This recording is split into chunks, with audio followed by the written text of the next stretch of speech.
So during the Swarm Resurgence session, that's the session featuring Helka and Raya.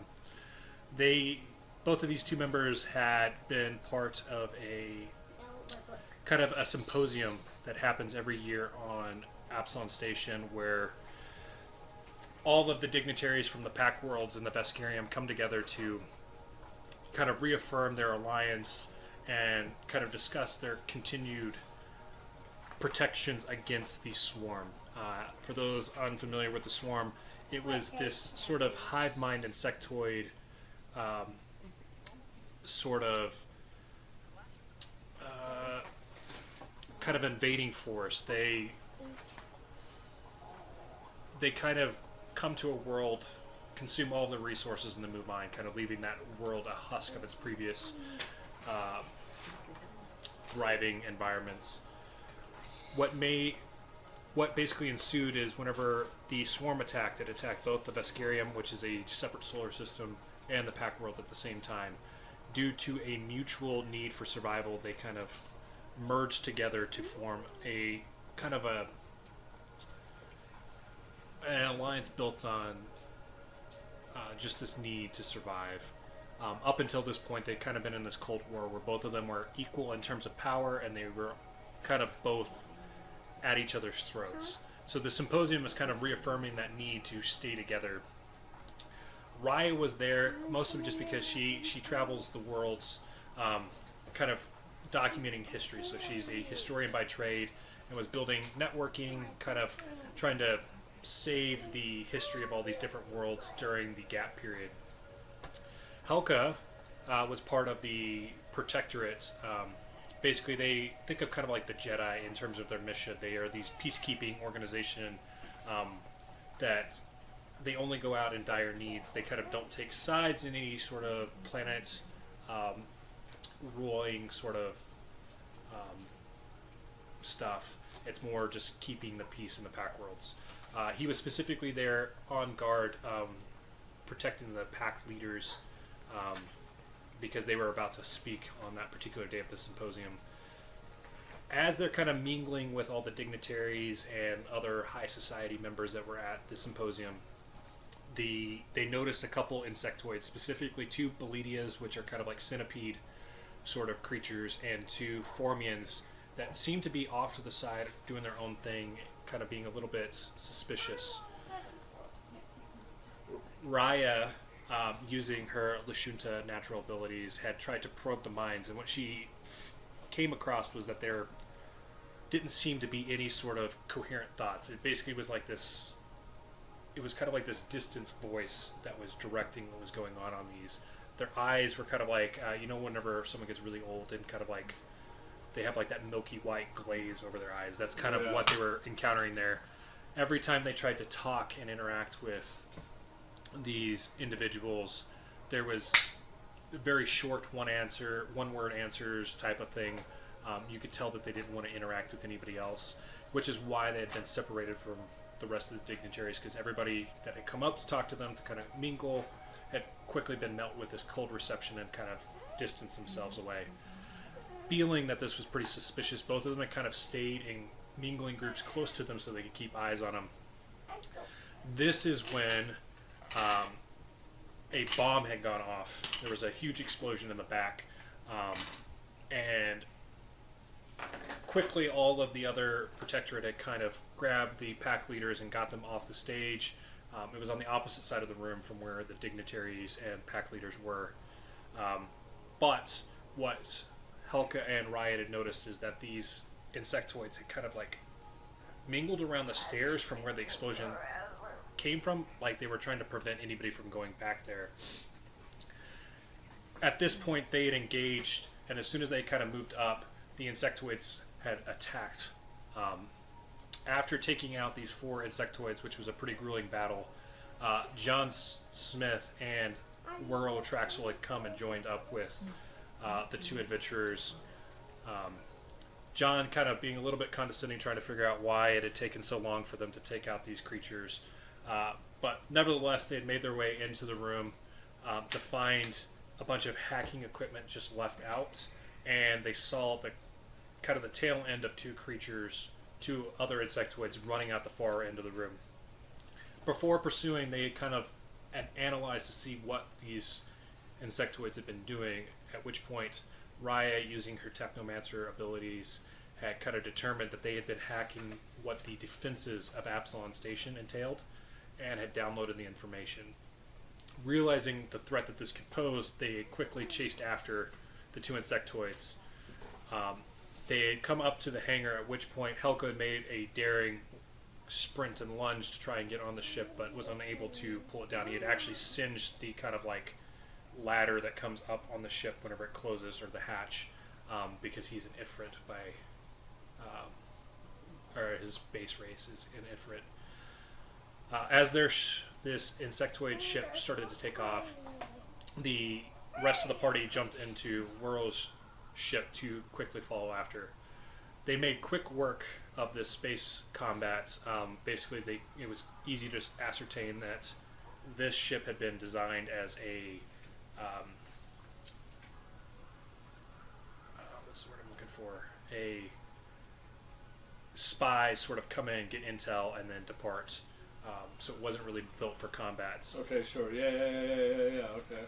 After taking out the ship, they had gone up and picked up the black box, which, if you're not familiar, the black box is it's literally... I've learned what that is, even though you already explained this to me beforehand. I've relearned. Did we do that campaign, or was it the other? Yeah. Was it that one we picked up on? I'm pretty sure, at least I remember your explanation. Yeah. So the black box is a physical box that comes off of any sort of aircraft that, or in this case, spacecraft that has telemetry data, where the aircraft has gone, any of that type of information. Wuro had taken this back, and all of the party members had met with Premex Kumara Melacruz in order to... I have that name written down. You took notes. That's it, though. I don't remember. She is essentially the leader of Absalom Station. Think of like Prime Minister. Gotcha. So he had brought the black box to her, kind of filling her in on what had happened, what they had ascertained.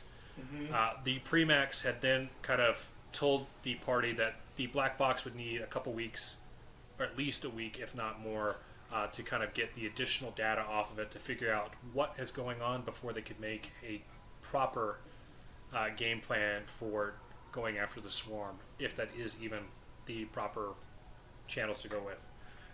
She had then kind of recommended that the party fill up this time frame with closing the loop on the Steel Talon issue that Shanti and John had encountered. After getting this, John Smith and Raya had some downtime to kind of like go over what they want to do and everything, as well as kind of do some additional research, buy some equipment. They had left Premax with kind of the intention of going to Steel Talon, but the more they thought about it, specifically Raya, she was very concerned with the swarm sort of insurgency. So she had done some research, hoping to get some additional information and maybe go out on without the black box information. This was last session that you're talking about now, right? Yep. Yeah. Unfortunately, as she started to do more and more research, it became apparent that while they were able to push the swarm back, no one was able to find the homeworld of the swarm. So there was no leads to go off of except was on the black box. So they're kind of at a crossroads where any future dealings with the swarm is going to require what is on the black box. During this time frame, and she also went to a vendor and picked up some nice shurikens. Yes. Had a. But you're not good at throwing them, right? Yeah, no, I'm not good at all. I was gonna say I actually, when I was updating your character sheet, you're currently not proficient with them, so you get a negative. Yeah, sounds about right. Applied to it. My character specializes in grenades, and he's also awful at using them. I don't even specialize in weapons. I'm a historian. But somehow I thought that was a You read it in a book somewhere. Yeah. In fact, it was That's a very... research for my book. But she kept trying to play it off to the shop vendor that she was purchasing it for someone else. But he could tell that it was for her. Right. And I forgot about that. And he's like, sure. Yes. Meanwhile, John Smith, he had gone to pick up some jump jets. And he made a point of getting jump jets that were fire engine red to go in very stark contrast to his black, rusted alloy body. I was channeling my inner Stitch from Lilo and Stitch. You know, he steals the red cruiser. the police cruiser or whatever the hell you call it. Takes two. Didn't work at all. After he had picked up his jump jets, he had ended up going back to his. Think of kind of like Bender's little closet. That was the inn that he was staring at. Okay. Yes. That's funny. What was it? It was what, bolts and. It was like nut and bolt maybe. It was like it was something with bolts. Yeah, I think it was. It might have been. I don't think I wrote Yeah, it no, down. because we were playing online, and that's but yeah, I think it was like nuts and bolts or something like that. Was the inn that he stays in? And which it's is literally just like a closet. Maybe like a little port for me to charge myself into. But at this time, John had actually started doing some additional research as well. We had found out that he actually used to be a real person before he become an android. Dina, you did good. Dina, come here. She says hello, hello, hello. At which point he had started researching anything to do with like past occurrences of like someone's soul being put into a machine, anything of that. Well, he had to do pretty. I took notes for this, but it's at my house. Damn it. While he had to do quite a bit of research, what he ended up coming to was that there was a technomancer that had actually attended the College of Technomancery On Absalom 5? here on Absalom Station. Oh, sorry. Station. Yeah. In fact, he even was able to get a last name of the one that had done the most research. Essentially, what he had come on is technomancers had started to dabble in how to make more alive machines, essentially. Like AI more. Basically, they're having their inherent personalities, basically trying to recreate androids, but with other creatures. And full robot instead of necessarily android. Basically, trying to get away from the chance of, like, the body deteriorating over time. We're getting away from the sentience. As he was kind of going through this, it had turned out that while some technomancery had gotten into this, it became a little bit more of a moral conundrum of whether or not it was right to be playing God, essentially, with souls, whether it be ripping souls out of other things and putting them into machines or what. In fact, he learned that it kind of been banned in the school.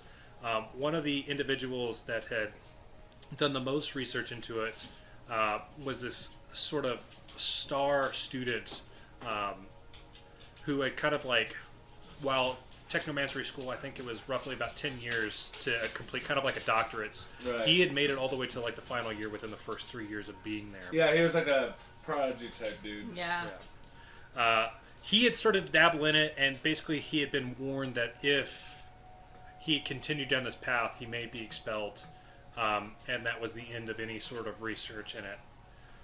Finding out this information, they had actually agreed, and the last name that he picked up at this point was Tohack. Tohack, yes. Finding this out, they had. But you knew him somehow, right? It was after this. You guys did. Okay, sorry. You're jumping. I'm starting to remember. Having gained this knowledge, and kind of, they had already agreed to meet up. Raya and John Smith had went to one of his favorite eateries called the Old Galarian. Galarian was effectively the planet that used to take the orbit where Absalom Station is, that just disappeared during the gap. Think of like its actual Earth. As far as Pathfinder is concerned, this is like the main world in Pathfinder. It currently is missing, and Absalom Station has taken its place. But a lot of the food that was common there, that the dwarves, elves, humans from Old Galarian kind of like partake there. While John can't necessarily partake as far as like how it used to be, he likes the atmosphere and everything there. In fact, the restaurant was kind of like this old-timey, like hole-in-the-wall, family-run business where like it's kind of like got the stickiness of like you can tell that they don't clean the tables quite well. And Raya got this food place, right? Yes. and Raya kind of got a little bit suspicious, but she had ordered like the lemon chicken that they had there, and actually ended up loving it once it finally came out. But while they were waiting on it, which took quite a while because this was one of those family-run businesses, so They're it's like kind of doing like, their taxes in the back, Yes. yelling at their nephews Yeah. or something. Watching my telenovelas. Right? oh, man. At this point, they had kind of shared what information they each had kind of picked up. While John had agreed that the swarm was indeed a looming threat that they should be concerned with, he kind of had come to the same conclusion that without any leads on the kind of like World Wide Web, because there's a infosphere is what they call it, to kind of give them any additional information, they kind of decided that that's probably not the best way to move forward. And John, kind of in a vulnerable moment, it kind of opened up of he used to be another person. Like, he wasn't always an android, and he has memories of his life before being an android. He mentioned something about, like, having a brother, and just, he didn't have any concrete evidence that he was a real person, but he felt like he was. And it even opened up on the information he'd found about this technomancer that had dabbled in potentially putting souls into machines. Realizing that this might have something to do with Steel Talon, they had kind of decided to pursue this data a little bit more, and had actually gone to the Technomancery school to meet up with the librarian Harold to get any additional information. Harold was this sort of, he was a Cthulhu. He was a, I struggle to say that word. yeah, he was a it's a Kashunta or something. It's a four-armed creature. That's I'm right. butchering the pronunciation there, but he was this kindly old librarian. Kind of spoke with an Irish accent, and he knew Ryo well because she had spent so much time in the library learning, and kind of like greeted her with as an old friend or kind of like a surrogate daughter sort of relationship. Asking why they'd been there, he had and finding out that they were looking for information on Tohac, he had given them additional information. So he'd mentioned that Tohac's first name was actually Rejuvenor. So it's Rejuvenor Tohac. That's Who right. was this prodigy technomancer. He had mentioned that Tohac kind of he didn't have a whole lot of friends while he was there because it was kind of that sort of,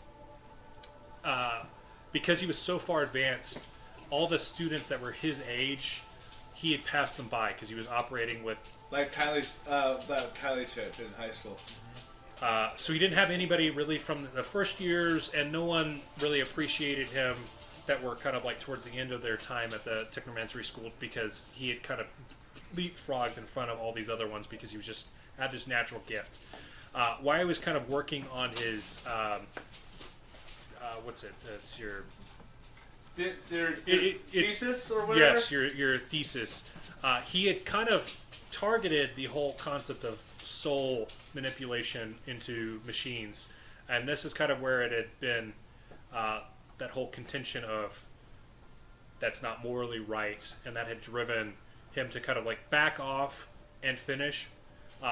Normally he would have been able to kind of go to any sort of workplace he wanted to go, but instead he kind of just disappeared after graduation. So no one had heard from him. In fact, it was about 7 to 8 years ago was whenever he had graduated, and no one's seen him since, which is weird because with how gifted he was as a technomancer, you would have expected him to be some big name somewhere. So I have a question. Did he graduate before? No, he didn't, right? Or no, did he? He had left the school, I think, is what we... Yeah, I don't remember him graduating. I I don't think he remember him just like graduated, disappearing before he actually Like he got finished kicked it. out and he said... He didn't get kicked out, but they were threatening to kick him out Because over... of the work that he was Yeah. doing. How long has Steel Talon been a threat? The time frame that it made it to Premax is fairly recent. I see. But if you recall, the ghost levels or the lower end of the spike in Absalom Station aren't very regularly frequented. Since Absalom Station appeared during the gap, there's a lot of technology on the station that people don't understand how it works. They just know it does. So it's kind of like all the engineering levels. Dude, it's like everyone dying and then somehow knowing how, like using electricity, but not knowing how it works.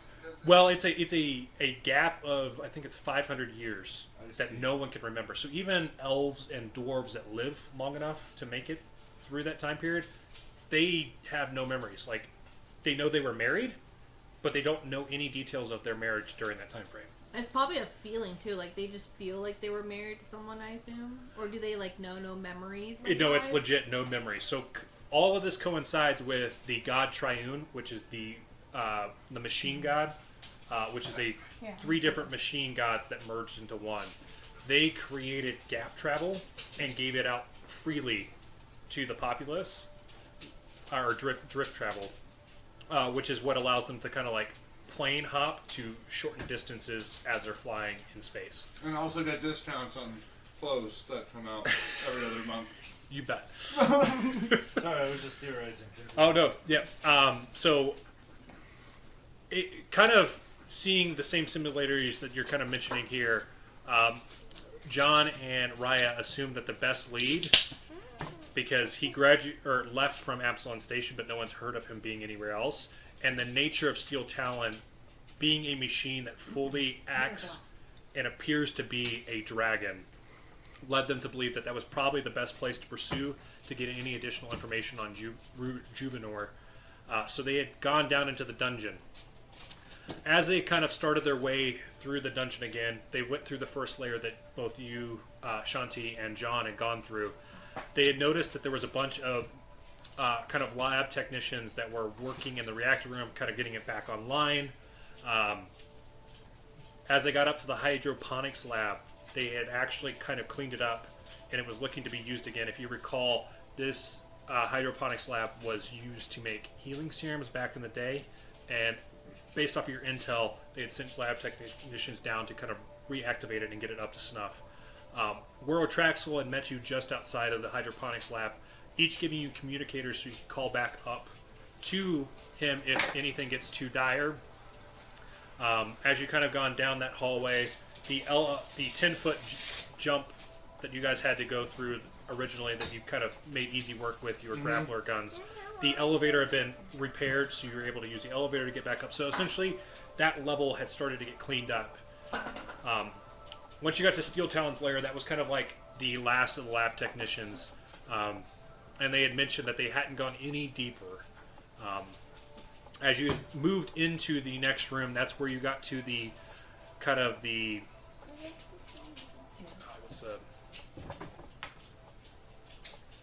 the open area that goes down deeper into the next level.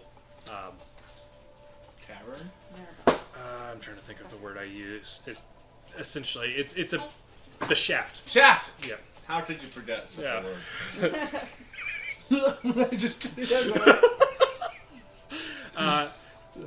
The metal railing from where Steel Town had kind of like lunged forward and leaped down was busted, but they were able to find the stairs off to the side to kind of go down, because this was a shaft that went, I think it's about 30 levels further down, so it's very into the deepest part of the ghost levels.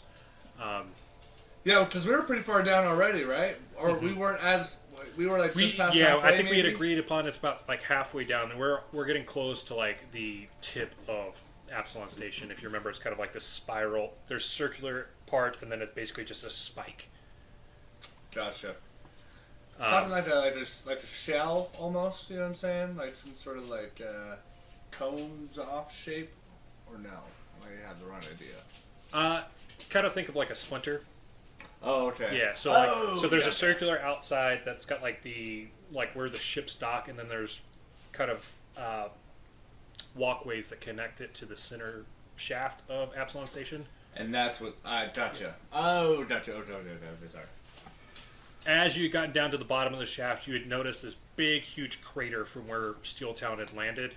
It was about a 20-foot crater, circular. After that, nothing else was of interest in that room. Moving forward, because they could see the imprints from where Steel Talon, it was actually pretty dusty in this room. So it was easy to kind of see where he had left and started heading forward. They had come across a storage room off to the left-hand side, which is where Raya is currently at. getting through the engineering check there, she was able to open it up where they were met with 2 cyber rats, which these rats kind of like split down the middle. Like one half was this fully normal rat body, and the rest was a full robotic sort of cybernetic hybrid. What was interesting about these was the flesh had kind of like started to decay. So it was kind of like, it almost looked like the cybernetics were keeping this rat sort of running. After making quick work of the 2 rats in the room, the party had entered where Riot picked up an Aeon Stone iridescent spindle, which this one specifically negated the need to breathe. So basically, in the absence of oxygen, she could still breathe. And it's basically this little crystal that circles her head. Like a little orbit. Yeah. Cool. At which point, we had ended, and that is where we're picking up. Before we get into the nitty-gritty of the dungeon here, Shanti, is there anything that you would like to have done on that free time leading in? I don't believe I really have any credits per se. That kind. Before we jump in, I'm gonna run to the bathroom. There's some fruit. I have 1,000. I have like. So I went from having 50 credits to suddenly having 1385. You So guys, we must have been paid out at some Well, point. at the end of when we finished the dungeon, you use the credits to buy stuff at the Yeah, end. yeah. Oh, At the end of I that did. I session, they were saved. each given 1,000 credits, and You had made some I purchases. did make some purchases. Got both bugs of water downstairs. Mara will stay at the top just to make sure. Oh, maybe she forgot the bathroom up here. I'll probably use that one too, just because I'm so shy.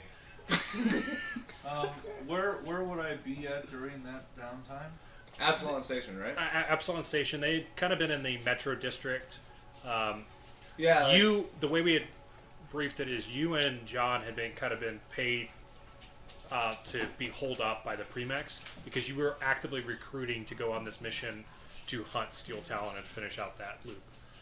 So as far as lodging and those types of things are concerned, you would have been comfortable. But as far as that downtime, we'll say that you went with them to the Technomancy School, but that still give you a day and a half to kind of do anything else you wanted to. What, like, by use of like subterfuge and or smuggling tactics, I'd like to see if I can fish out any insider information on Steel Talon. Steel Town. Yeah, Okay. whether I can go into like the disguise and maybe talk in like a operative kind of way. Or Give me a profession, because you have smuggler as your profession. Give me a profession roll. Okay. You got a +8 modifier on that one. D20, right? Yep. You find our kitties. You wanna go down? 23. Oh, nice. So we'll say, I guess we hadn't agreed upon. Did you want to be part of the? What was the space pirate? I messaged you on that one. It was. We didn't write it down because I wasn't sure if you were okay with it or not.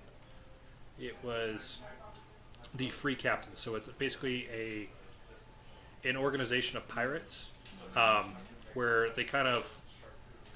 a lot of them worship Besmara as well, and they kind of have this pact where like they won't hunt each other, but they'll hunt everybody else's free game. Is there a pen I can use? Yes, there should be some pencils right there. Remind me the name of this organization again? The Free Captains. I will say that I am technically a member, but I have been pseudo-retired. Right. To expand You're upon my mystic mystic. skills. I'm sorry, say it one more time. The Free Captains. Three captains. So basically what we'll say is, due to your association with the Free Captains, you have contacts on Absalom Station that you were able to kind of like meet in.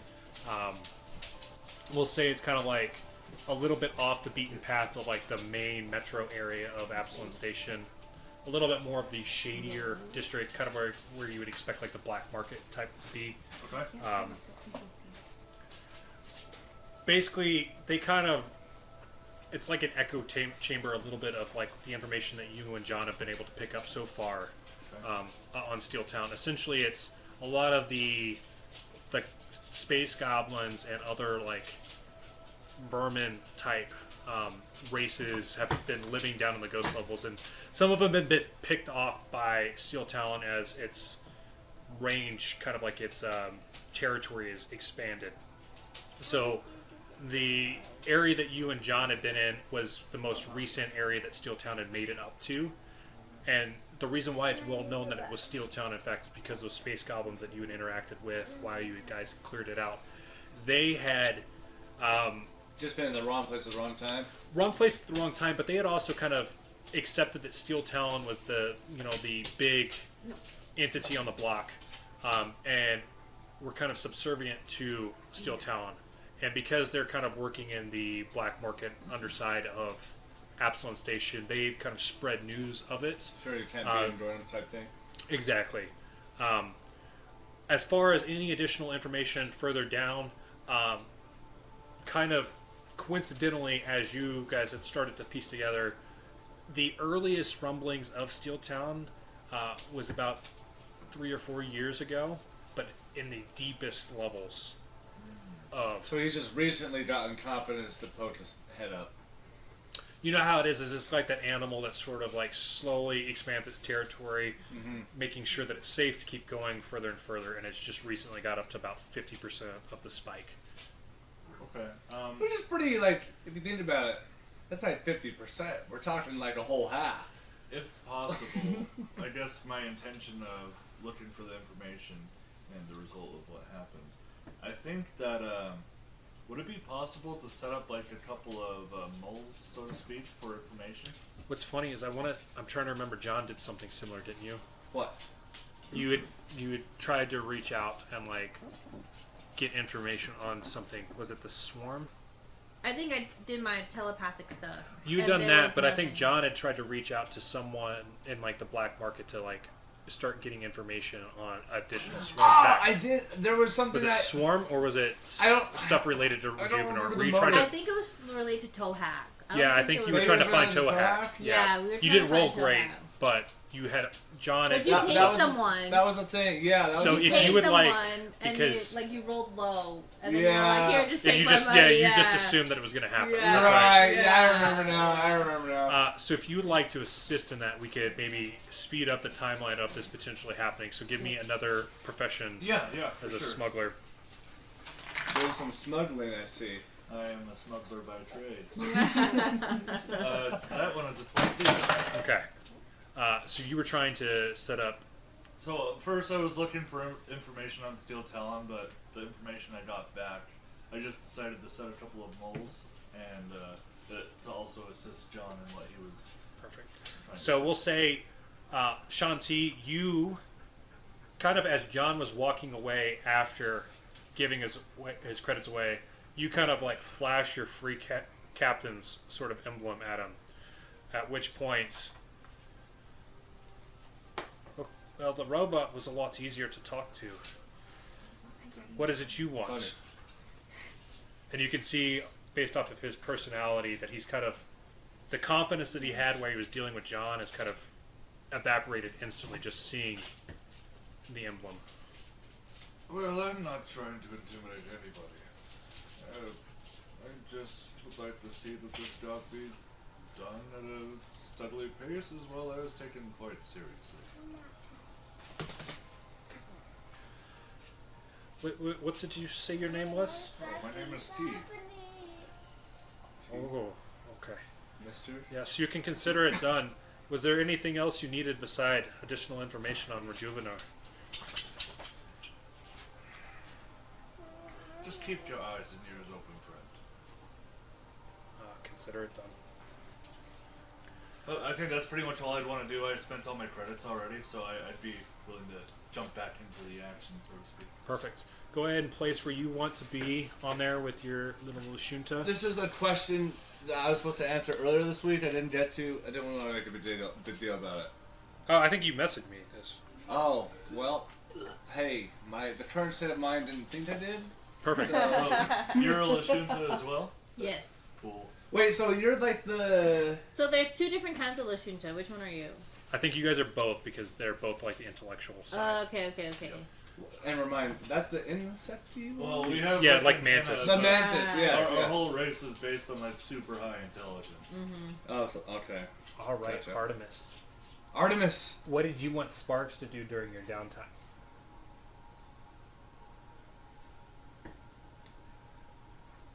Oh, okay. You don't want to play anymore? I'm sorry, it took a lot of talking to start.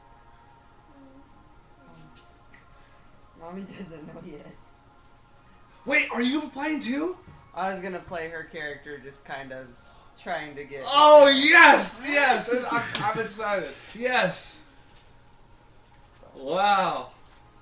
Is that free that you were giving me? I don't know, it's very It's good very though. good. It is free. Oh my god, I want it on me. Well, we could, if you don't want to kind of think through what Sparks has been doing at the time, we could say that Sparks just happens to be, like, she's kind of shadowing Shanti as Shanti makes his way to get caught up. So we'll kind of say the reason why Shanti didn't help you with the rats is that he kind of like, he wanted to talk with Wuro for a little bit longer, making sure that like these communicators were actually going to help and that people would be there to assist if needed, so that we're not sending in this ragtag group of people. While he's 100% confident, the last set of dungeon wasn't overly friendly to Shanti. Wait, Okay. real quick. Okay, so Shanti is not a fighter. So look, he's real good at keeping his friends alive, though. Wait, Not me. just a quick question. Is there an L in your name? Shanti.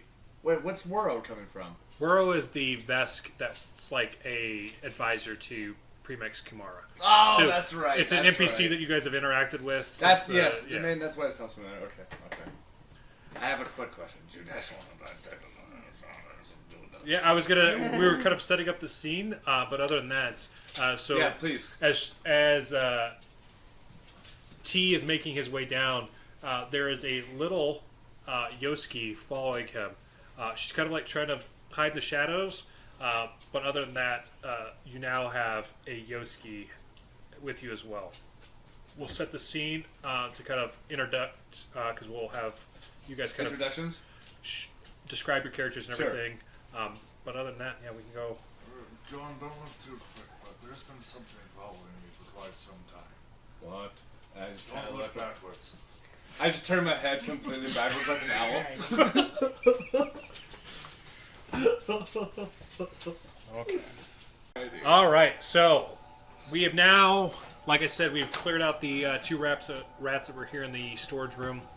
Shanti is now caught up to you guys, as well as an unsuspecting Yoski. Shanti, while you have on paper met and interacted with Raya, why don't you go ahead and give her a character description of what Shanti looks like, or T. Okay, so he typically goes by T. The people that he's close with are colleagues. Iced tea to some others. Yeah. Yeah, and then if I spend too much time in the sun, they call me sun-dried T. What is that a thing? Yes. No, but T's the name. I look relatively new to what we're doing. Maybe not necessarily to adventuring, but to mysticism in general. I'm relatively new. You see that experience through forms of scars all over my face, but I kind of went with like the stereotypical, hey, this is what your class looks like, this is your guy. This is pretty much what I look like. Okay. I've got your typical 2 antenna, got some green slicked back hair, regular, not necessarily fit build, but not out of shape either. And typically just have a cloak, and you see a pouch that's bursting full of grenades. That I only bring out when situations really asking for it. All the time. I'm Because always you triggered. can't throw them. You weren't in the session, but for context, the last time he used a grenade, it ended up lobbing straight above his head and detonating on him. Nice. It was a concussive. Right. But it's not exactly a secret that T's backstory, or background rather, he was a pretty, maybe not famous, but proficient smuggler, working with several different crews. So you look like a little bit of like a rat almost? Not necessarily. Metaphorically. I guess. I fit in well with the Cretans down here. Sure. So is that what you use your Lashunta like intelligence for? Like, do you use it to do? Mostly like reconnaissance type of stuff, and like to assist smuggling type skills like diplomacy, bluffing, and like conversational type of skills is typically what I'll use my skills for, and the ability to read minds I'll use in more of a subtle type of way, subterfuge.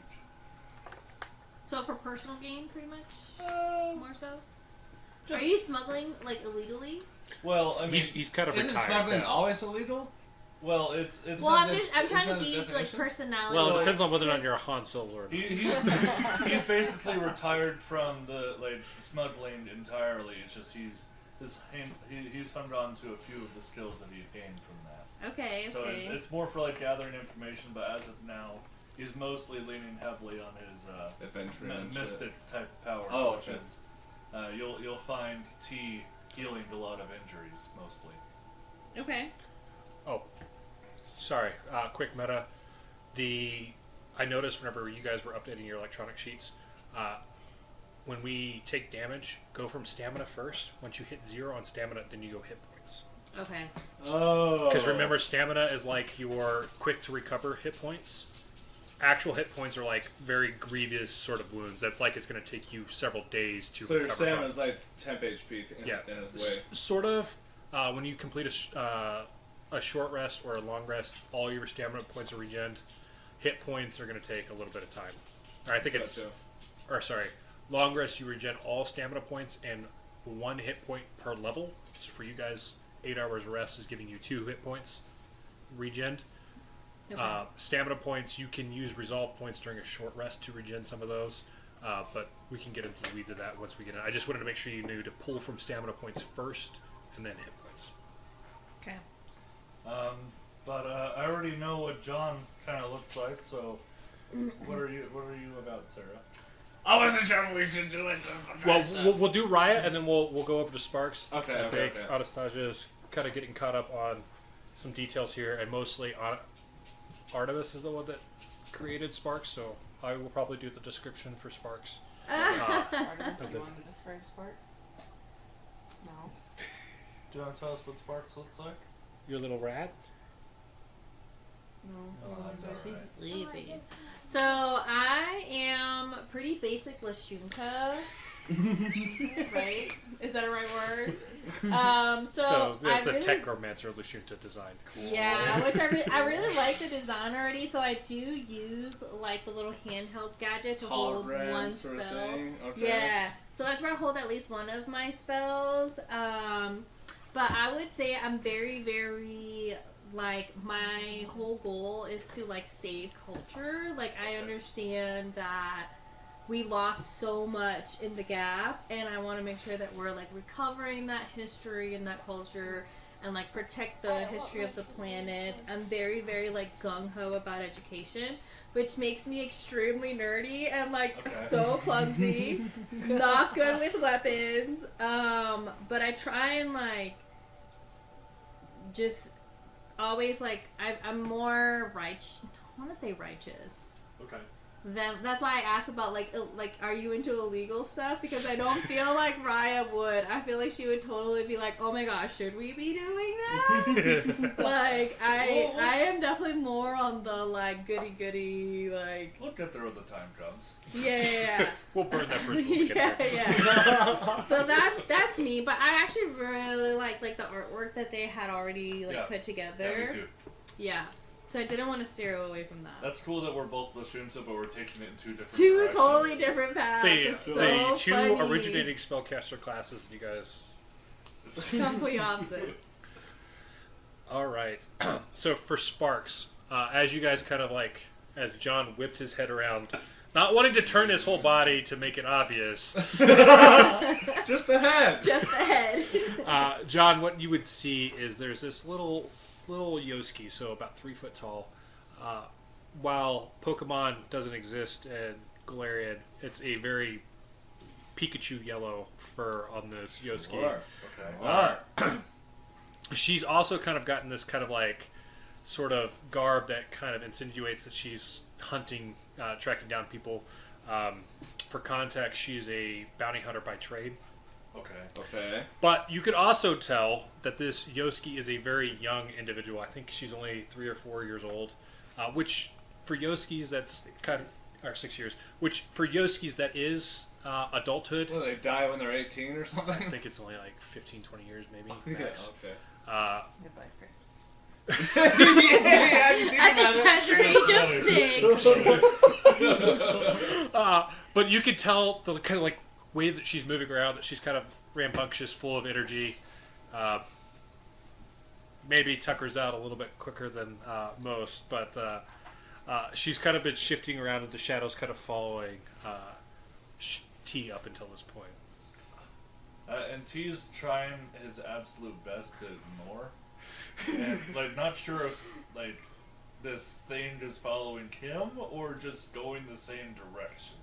And Yeah, like right as he's trying to start, so I kind of like, as my head turns around, I'm like, T, it looks like maybe there is something following us.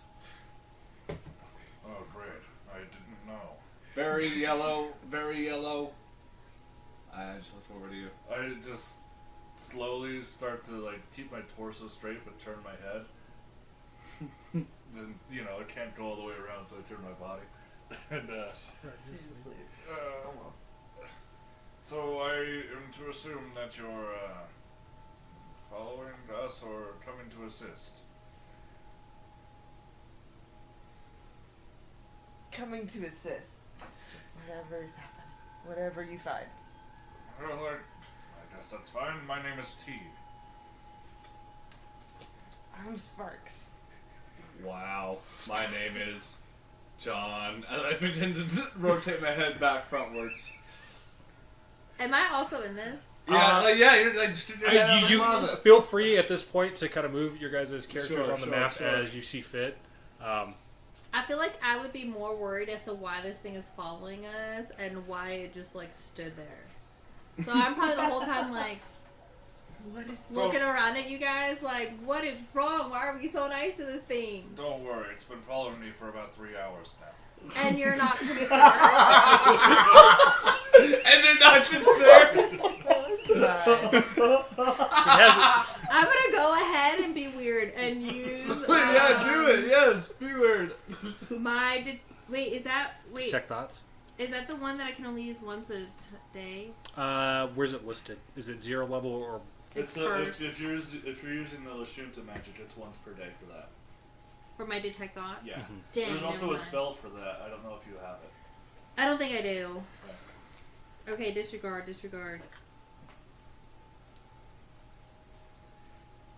So yeah, the 0 level you can use at will.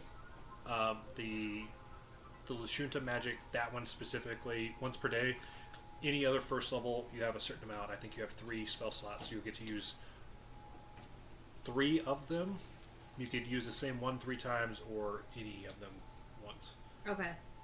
Disregard. As you poke your head out and I see you start to like activate your mind reading like little things in your head, your antenna, I look over to you and take a couple steps forward and I say, at the very least, we have something to activate a mousetrap if we need so. I don't remember her name, but her thing is she hunts bad guys. So Oh. like kind of like child mindset. Yeah. Hello, my name is John. Nice to meet you. Are you going to be traveling with us further down this shaft, per se?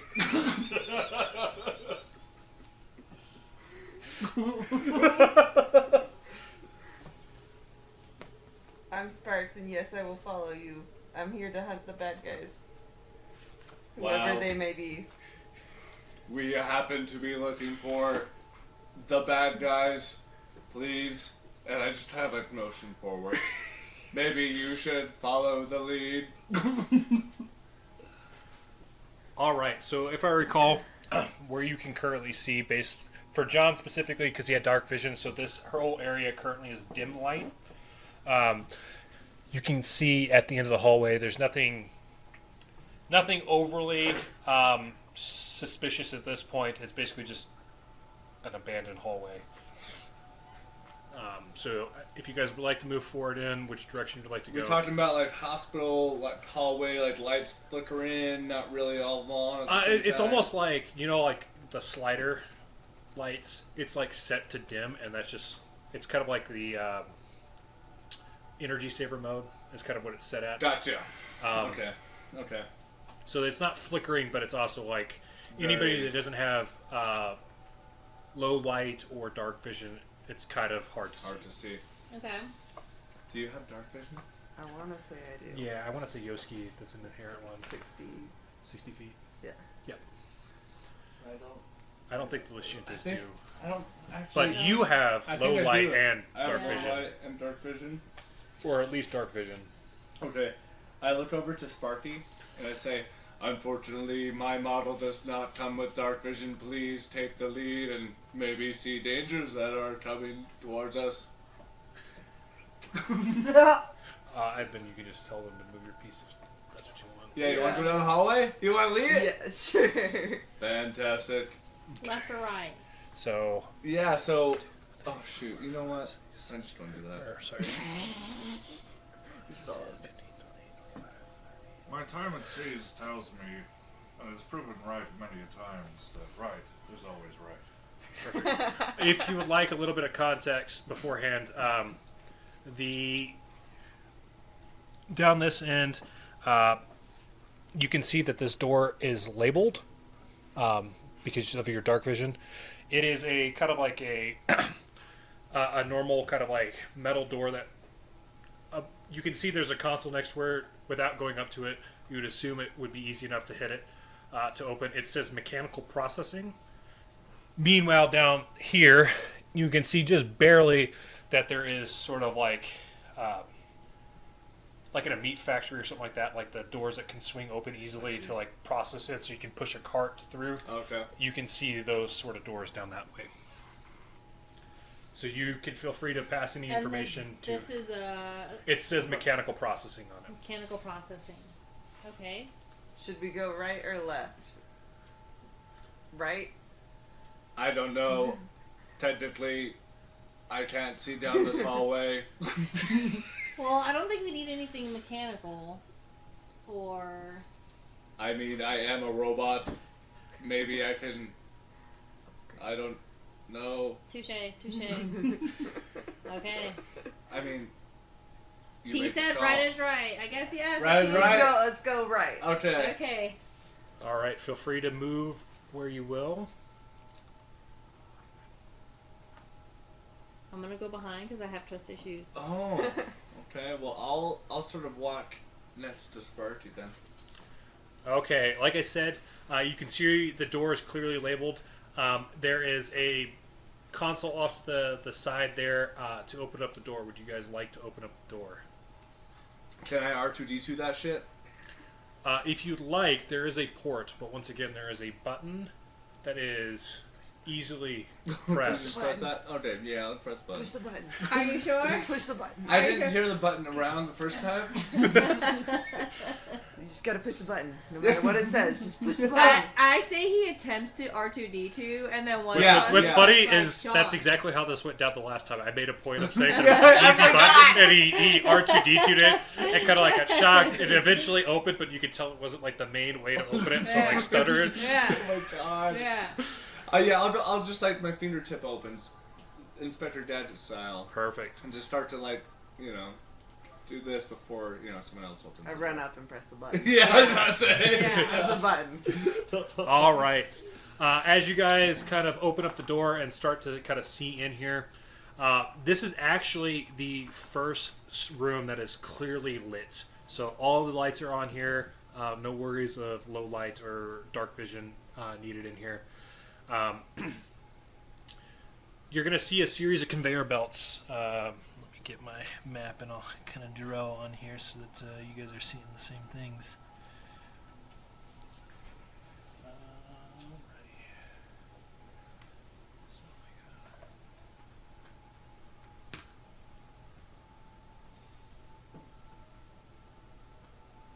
So the blue lines there are a series of conveyor belts. So you can see three distinct kind of like assembly lines in here. One of them you can see is kind of like a robot rat. Another one looks to be like a goblin. And the final conveyor is a little bit hard to kind of like make out, but it appears to be like pieces of like a small dragon. So it's kind of like you've got a wing on one part, another wing, like the main body, a head, It's a like tail. an assembly line? Mm-hmm. Okay. And it's still just like pumping It's currently out? turned off, so none of the conveyors are actively running. Oh, okay, but we can see the... Okay. Yeah, so it's kind of like pause, and you can see the different pieces. So like in one spot, you've got like the legs of like a half goblin. The next stage, you've got the legs and like a mid torso, and then by the end, you've got like a full goblin that just hasn't been activated. John, I've got an idea. Lay it on me. I know the machine is off right now. I think we should mismatch a few of the pieces. By turning the machine on. Or, no! Yes. Yes. Okay, first, everybody give me a perception check. What? A perception. I don't have Can you hand me at least a d20 for Anastasia? Perception. Or you could take one as well. I have a 1. I have a negative 2. Oh, you should re-roll that. It bounced off the dice I was picking up. Okay, Yeah, I go will. ahead, Rio. Because it wasn't that one, so I will. Not much better. All right, what do you got? 2. 6. What's your modifier? Do I need a 12 die? 7. So you No, got a 13. you need... A d20 and then whatever your modifier Oh, is. wait. Hey. Ugh. What do we got? I got a 2. Oh, I also got a 2. That's with your modifiers? Yes. I have a negative 2, so Oh, I rolled perfect. 4. I got a nat 20 with a 28. Oh my god! Perfect. Yay. While the rest of the party seems too asphyxiated on like the conveyor belts, Yeah, I'm playing with the conveyor belt, trying to push it forward a little bit. Like you do at the grocery store. while it may be because you were trying to make your plan together or not, what you notice is there's a couple of hybrid goblins in the corner of the room. They seem to be in sort of a hibernation state at the moment. Okay. Do we know if they're are they real goblins or are they robot goblins? They're the hybrid, so it's kind of like the rats that you encountered. These Okay, goblins. Let me get my notes here so I get. Don't turn on the machine. So kind of once again, you got like a split down the center. The organic parts seem to kind of like be decaying, and the robotic parts are kind of like in the standby like posture. Please roll for initiative. Oh! But you guys get a surprise round, so the initiative will take effect after. You guys all get a turn before the robots are activated. Because I spotted them first, I'm gonna just kind of put my finger to my mouth and point over, and I prepare. I am going to prepare a frag grenade. Oh, All right, so we'll roll for initiative, and then we'll go through then the surprise round, and then we will go in initiative order after that. Okay. And I will hand me one of those pencils there. Yes. So you just need to roll my a d20, Oh, okay. and then plus initiative. I'm getting paper because I need to write down what order everybody's going in. Ugh. I am on a roll. Where was initiative at on the scene again? Okay. Oh. Probably just 3 then. Yeah. Not bad.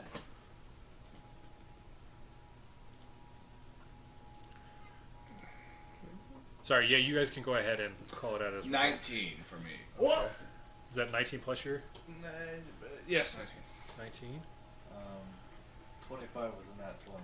Dang. That's 2 nat 20s. You're You using rolled those die 2 all nat night. 20s? Yeah. What dice you rolling, dude? I got 22. Oh, yours was 25, right? Yeah. Okay, Raya. 22. 16. 16 for Did you make it? Sparks. And then my goblins are... Cool. Alright, so for initiative order, we're going to go T, followed by Raya, and then John, Sparks, and then the goblins, appropriately, will be last. And then frag grenades are a thrown ability, right? Yep, so you're not proficient, so it's going to take a -4 off of whatever your thrown modifier is. Yikes. That's -3. Yeah. Okay, so I don't remember if we've gone over the updated rules. So your turn, you have 3 types of actions. So you have standard action, which is like attacking,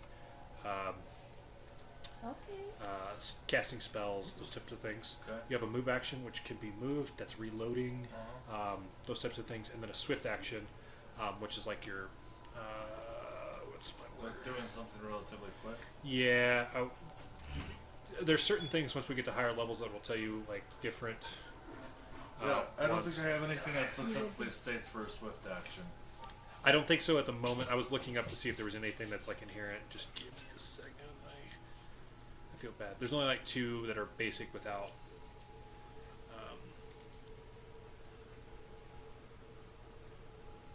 And then reactions are on the table, so opportunities of attack do exist. And in fact, casting a spell next to an enemy or firing a ranged weapon will activate a opportunity of attack. I see.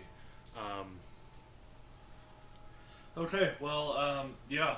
I point out the 2 goblins in their hibernation, and I toss a frag grenade. Cool.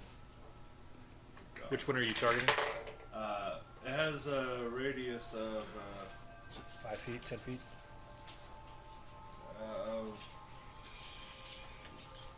20 feet. So it's 30 5 feet foot away. radius. 5 foot radius, so. So we'll aim at this guy. Okay, you're just talking like here? Yeah, I mean, not that it really matters, because I got a 4, too, so I got a 1. Okay. Well, I have a -3. great. And then after 2 nat 20s, I roll a 4. Okay, roll me. That's a Lashunta. Roll That me sounds a- right. So since you were targeting Move back here, away. give me a D4 to determine kind of like Oh no. where it actually lands. 4. Okay. Oh, is that bad? Or is that good? Like 4. So away, instead or- of hitting here, we're gonna say it hits here. Oh, okay, so that's within 5 if the edge counts. No, not the edge. So this is the center point. So it hit this square. So it misses. Fragged out. Don't worry, I scared it. Damage the conveyor belt. Was it concussive? It was a frag. So frags Which are what is it, bludgeoning, or is it? frags are piercing. Piercing. So you see some fragmentation off of that grade kind of hit into the conveyor belt. Specifically, this is the conveyor belt for the rats. So you can kind of see the pieces sticking in there. Oh, okay. As of right now, there doesn't seem to be an inherent things, but once again, everything is still turned off. Yeah. Yeah. Everyone, the battle is ensuing. I've scared the enemy. They're asleep though. Why are we attacking I'm them? like, huh? What? Playing with the conveyor belt. Well, as you're saying this, you can kind of see whether it be because the frag grenade was thrown or just because your guys' presence in the room, the robots are starting to move. And what you'll notice is like the mechanical portions of this seem to be moving normally, whereas like the organic pieces are like super sluggish. It's like almost as if the mechanical pieces are like trying to force the organic components to Because move. they're not keeping their end of the bargain type deal. Maybe. Sorry. So You still have a move and a swift action if you'd like it. For swift action, think of the ones that are just inherent unless you have something is changing grips or dropping prone. On your move action, you can crawl, direct or redirect an effect, draw a sheath of weapon. Would like donning a weapon count as a swift action? That would be a move action. Sure, I'll stay where I'm at and I'll pull out my hail pistol. Perfect. Hail pistol? I got it as a reward in our one shot. Remember, that's the one that you Oh, were yeah. using, and you're like, this is a piece of garbage compared to your boomer, so you gave it the shot to Yeah. Which, I mean, fair enough, because I think the hail pistol is a level 1 weapon, whereas your boomer is a level 6. Yes. I remember that moment now. So you said you're That's done. all I can do. All right, Riot, you're up. So you have a standard, a move, and a swift action if you so choose. You can also consume all of them to do a full action and attack twice with a -4 modifier on the attacks. Cool. I don't think that works with spellcasting, but if you so choose on weapons, that is an option. How far are we? We're 5, 10, 15. So 20, each 25, square 30. is a 5 foot. We're approximately 25, 30. And if you're going diagonal, every 2 diagonal is 15. Yeah. And then how far can I move? It should be on your character sheet. I can pull it up, but it's typically 30 is your base unless your race is limited. Or you're wearing heavy 30, armor. yeah. let's shoot Yeah, for speed. 30. Okay. Can I move first? Yeah, you can do any of those actions in any order you choose. And you can also move, attack, and then move again if you still have movement speed. Okay. I'm gonna move since I have 30. I'm gonna go towards this guy, the closest to me. Uh-huh. So I'm gonna move 25, and I'm just gonna do because I have a plasma. Oh, I don't even have to go that far actually, because I have a plasma claw. Yeah. Are you going to use the plasma cost? Claw. Claw. Yeah. The claw? The claw? So that's a weapon she picked up when they defeated the Bolidias. So it's like a little claw that shoots out and does electricity and plasma damage. It's Yeah. like a little wrist taser. So it's like fire and electricity. I think. Sure, cool. So it goes 20 feet. So I'm gonna only move 10. Uh-huh. I'm gonna use my plasma claw. All right, roll. Not to be that To nerd, attack. but you technically have to be one square closer. Would I? 5, 10, 15. Yeah, so that's 15 in between you. Yep. Okay. Oh wait, it's 20-foot range? Oh yeah, no, It's 20 20 foot. foot. Okay, Yeah, never you're mind. good. Yeah, That's why I was like, I was just wrong 5, 10, 15, being that 20. nerd. perfect. And then I'm only going 10 up. Yep. So you still have movement You're speed, so good, you can man. move Yeah. back if you so choose after. All right, roll to attack. And this is Kill him. 16, and then it's... Plus something, that's gonna hit for sure, dude. well, that's a negative modifier, I think, right? Oh, Is it? roll. Look on at the your front page. flip on their front page. It'll say your plasma claw on there. I think it's a -2, right? Attack bonus +4, it says. Oh, is it? Oh, the -2 is with the shuriken. Okay, Yeah. that's right, because you don't have the So proficiency. it's actually Plus 4. a 20, So yeah. 20. Yep, that hits. Roll Let's for go! damage. Kill him! Plasma claw? You just shoot that off your wrist Bro, I or forgot I something? even had that. I'm assuming... So it should say on there what type of dice to roll once you hit. So I think it's a D6 plus something. She's a happy puppy. 1 dice, 6, S plus 1. So it's 1d6 plus 1. So you'll roll a d6, add 1 to whatever you roll, Okay. Yes. and it's going to do electric and fire damage, I think. So I got a 5 plus... Oh, Nice. 6, nice, solid So hit. 6. You see, because the robot's still kind of working its way up, it kind of hits it dead in the chest, and it kind of moves back, like a very solid hit into this robot. Oh, that means he's about to die. Let's kill him. Is there anything else you would like to do on your turn? I'm still learning, so I'm gonna go back to my original spot, and I would still have room, so I should be good. Perfect. Yeah, and you're far enough out of range that it's Yeah. not going to activate an opportunity attack. John, you are up. I scan the room, and I kind of do the whole like Frozone, like not Frozone, the from Incredibles. You know what I'm talking about, when it's the like evil from- robot. Yeah. Do a little bit of a scan, and can I look for? I understand the danger, but they got it covered. Is there any way I can turn all this on? Maybe that will help. Well, you can see as the robots are kind of like standing up, it's almost like whether or not they're sentries or whatnot, that it's like the initial whirring of the machine is kicking on. No, I'm talking about the conveyor belts and stuff like That's also what I'm talking about. Oh, gotcha. So the initial whirring of the conveyor belts, like they're, like in the factory, like whenever it's starting up. Like cranking. Yeah, It's so like cranking. because this is like 6 seconds of time, it hasn't fully started. But you can so hear, it's getting there. yeah. Okay. So, like- well, all right. Okay then. Well, then I will see as Raya kind of like runs in with herself and kind of like uses a plasma claw and kind of rolls back. I'm like, wow, that's cool. I wish I had a whatever that is.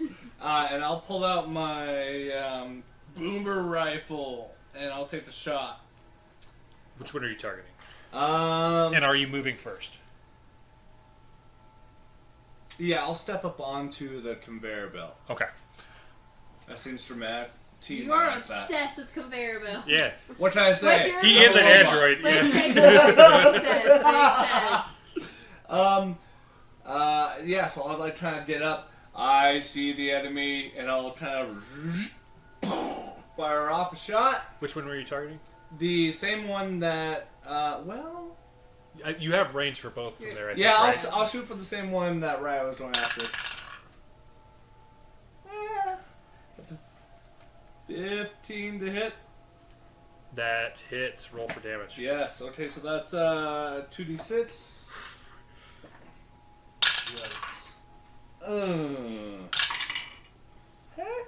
I rolled a 6 and a 1, so 7 points of force. Well, did you have a plus modifier on that 2d6? Oh, actually, hold on. Because it should be 2d6 plus something, right? Probably would be. Or maybe not. If it's not on there, maybe not. It doesn't specifically say. Let me look. I have your character sheet pulled up. I would imagine adding dex, but I don't know if that's No, the same. yours is just straight. Okay, 2d6. so 7 points of force. How are you ending this goblin? Okay, so what does it look like when you use the plasma claw? Like, what is it? Like, is it like the thing that's just chilling on your wrist and you throw it like a boomerang, or It's what? kind of like a gauntlet. So, and it shoots out a claw, and it's kind of like attached with like this electric line. It's like a plasma line, so the claw like digs in and then discharges, and then like Pulls back. yeah. Gotcha. So right as she pulls back, I say, nice job. I think you left him right. Blow his head off. Open. That's it. That's it for you? Kill him and blow his head off. All right. Is there anything else you would like to do on your turn? No, I'll just kind of make sure the conveyor belt I'm standing on can support my weight. Just because I'm concerned. Well, while it is the It's the one that I was. yeah, that's the you're kind of like on the machinery because like the main conveyor belt's like slightly off. Well, it can see that it's straining. I don't remember what weight John is, but I assume pretty beefy because of Appropriate robot. But sure. you can see that it's kind of like denting in a little bit, but like it's stable. Okay. Yeah, I'll just. He's kinda also on say- the other side with the explosion one, so you're good. Yeah. Yeah, it's not like the conveyor should start right, and there's a bunch of shrapnel in it. No, There- no. There's No, only no. one more. Kill him. All right, Sparks, it is your turn with one cyber space goblin left. Okay. I have a dog on my hand. Athena, who do you think you are? Protecting. Giving loves. So you had some different class features and weapons, or so you get depending on whether or not you want to move in close or Well, I'd have to. your You're sonic like- pistol. So you have 40 feet on your sonic pistol. Yeah. Yeah, you have like 30 feet, give or take. 1, 2, 3, 4, 5. 15. Yeah, 30 feet. Give or take.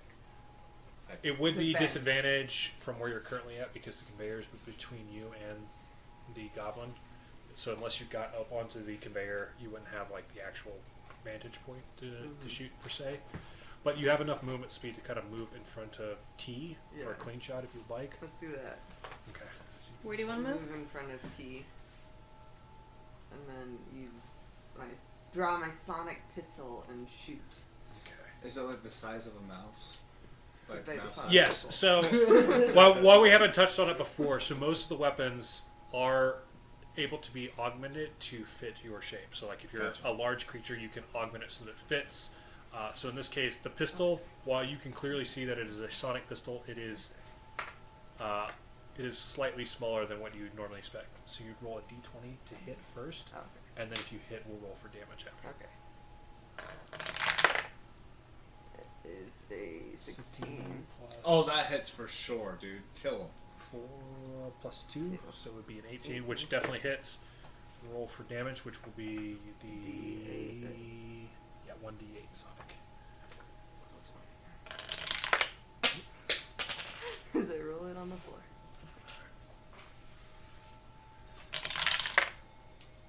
Four. Oh wait. Yep, just 4. Got it. So once again, you kind of get a solid shot on the cyberspace goblin. It's kind of like, because of the sonic, you kind of like hear it like flip the head back as like you can hear like the rattling as it's almost like this wave sort of like shot out. Like a tuning fork. Yeah. All right, that was the end of the surprise round, so we're back up at the top. Oh shit! These guys haven't even moved yet. Let's kill them. Yeah, so at the end of the surprise round, they have the one remaining goblin has fully stood up and has like drawn their tactical baton in its robotic arm as the conveyor belts have started whirring. The one off to the side there that John is on, the shrapnel that it embedded, you see the conveyor belt start, and then as it kind of, the gears interact with it, it kind of like, as it kind of like dies and comes to a halt. So the goblin one and the dragon one are both moving. Okay. All according to plan. So we are back up at the top of the round with T. I take a look at this goblin guy over here.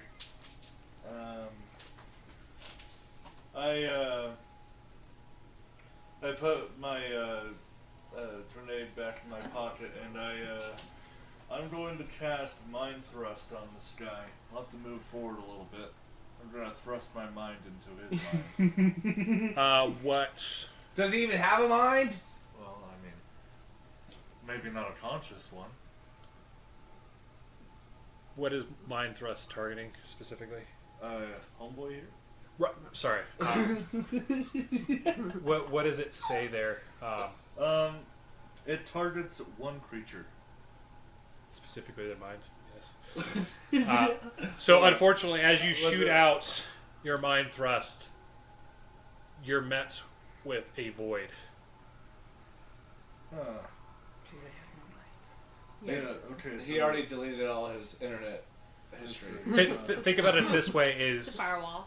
while there's still some organic components to this creature, the main thing that's driving it, based off of the sluggish movements of the organic components, is the robotic side. CPU. Okay. Well then, I'll use part of my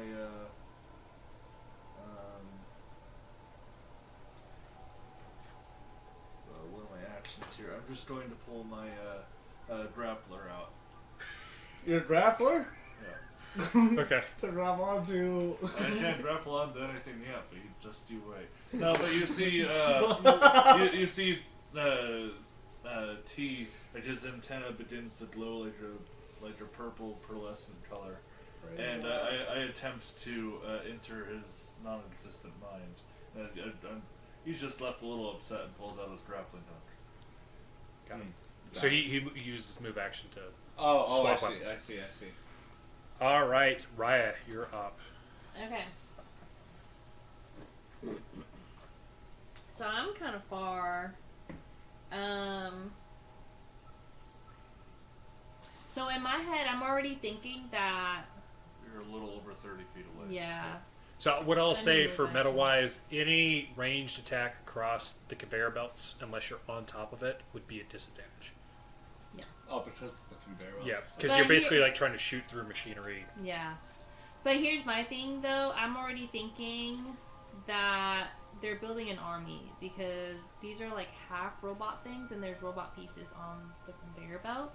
So I'm going to try and stop some of the conveyor belts because then I'm going to be worried that more will be built in Gotcha. time. So what we'll say is in the corner there, just in front of you, there is a console. If you'd like to, you could move up to attempt an engineering check on the console to turn it off. Why did I think of that?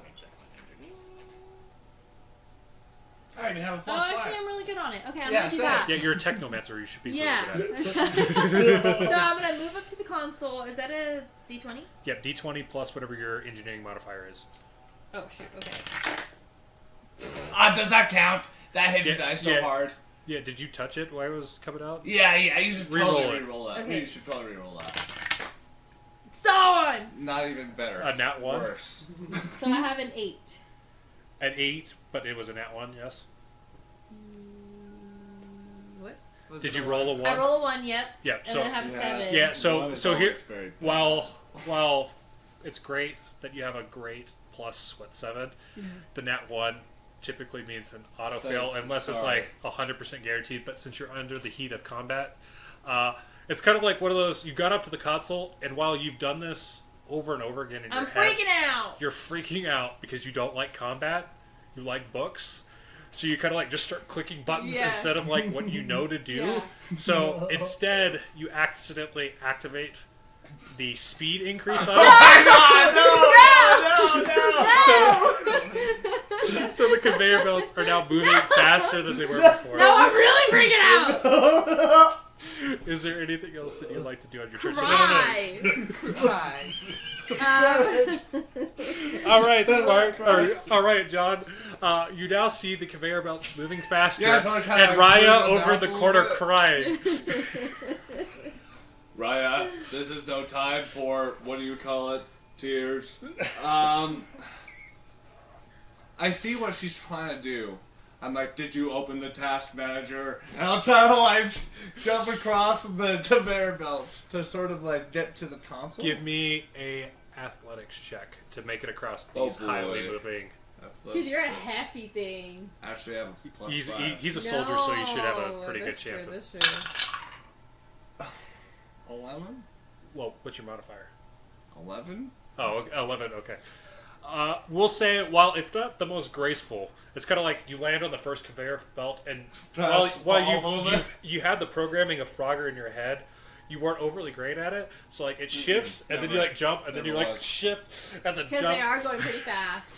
It's really, Do it to really me. fast. I'm just trying to, and I kind of fall over a little bit. Have to pick myself up. But you do make it over to the other side.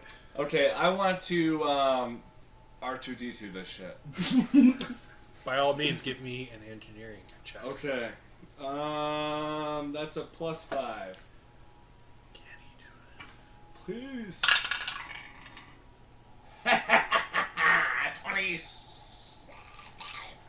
25? You rolled a nat 20? Or no, you said it was a plus 9. Plus, hold on. Engineering plus 5. Actually, 24, sorry. Okay. Got a little Pretty close. 24! Well, so you kind of like reach around Raya to like Yeah, I've done it before. insert the twist, and you do manage to turn off the conveyor belts. They're off. I go for a little robotic knuckles. Perfect. As I'm just crying a little bit. I just That's like the really, ugly cry. thing. Like Kim Kardashian ugly crying. Oh my god. I say, don't worry, I think you'll be okay. And I'll just kind of focus my attention to the homeboy in the corner and end my turn. Perfect. Sparks, you are up. Yeah, I thought I wanted to start the conveyor belts, but I guess we should turn them off. Yeah. Maybe so we don't have to deal with more. Well, obviously now the conveyor belts are stopped. There's only one goblin in the corner, so we should go for the one goblin again. With your sonic pistol. Sonic pistol. Again. Do you want me to roll for you? I got it. Is that easier?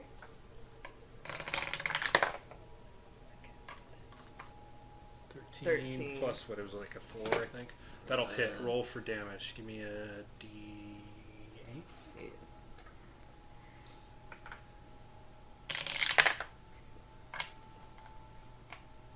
Oh, that's solid.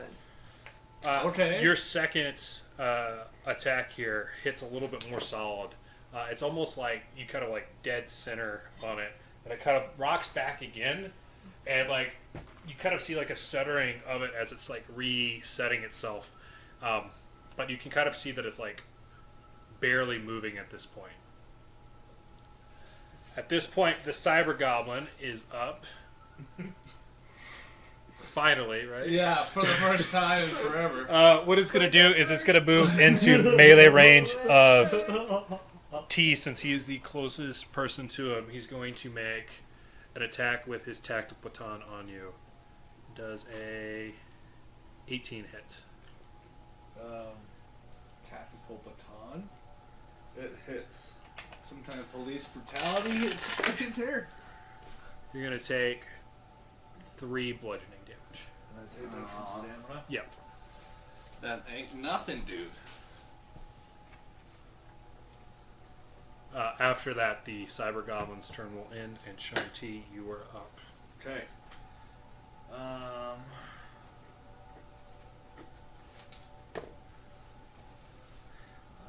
This guy doesn't have a mind, so that was my highest level. Your highest level play. But he's got magic to heal and grenades.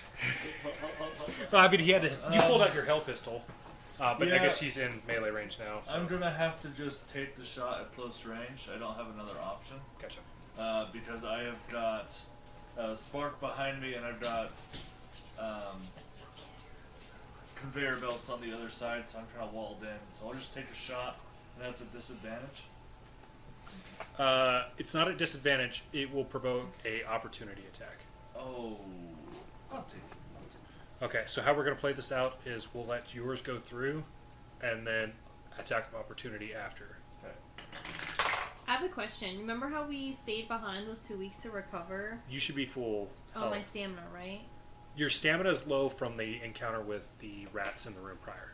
Oh, that's right. Yeah, That's so you did take some damage there. 15. 15 hits. Roll for damage.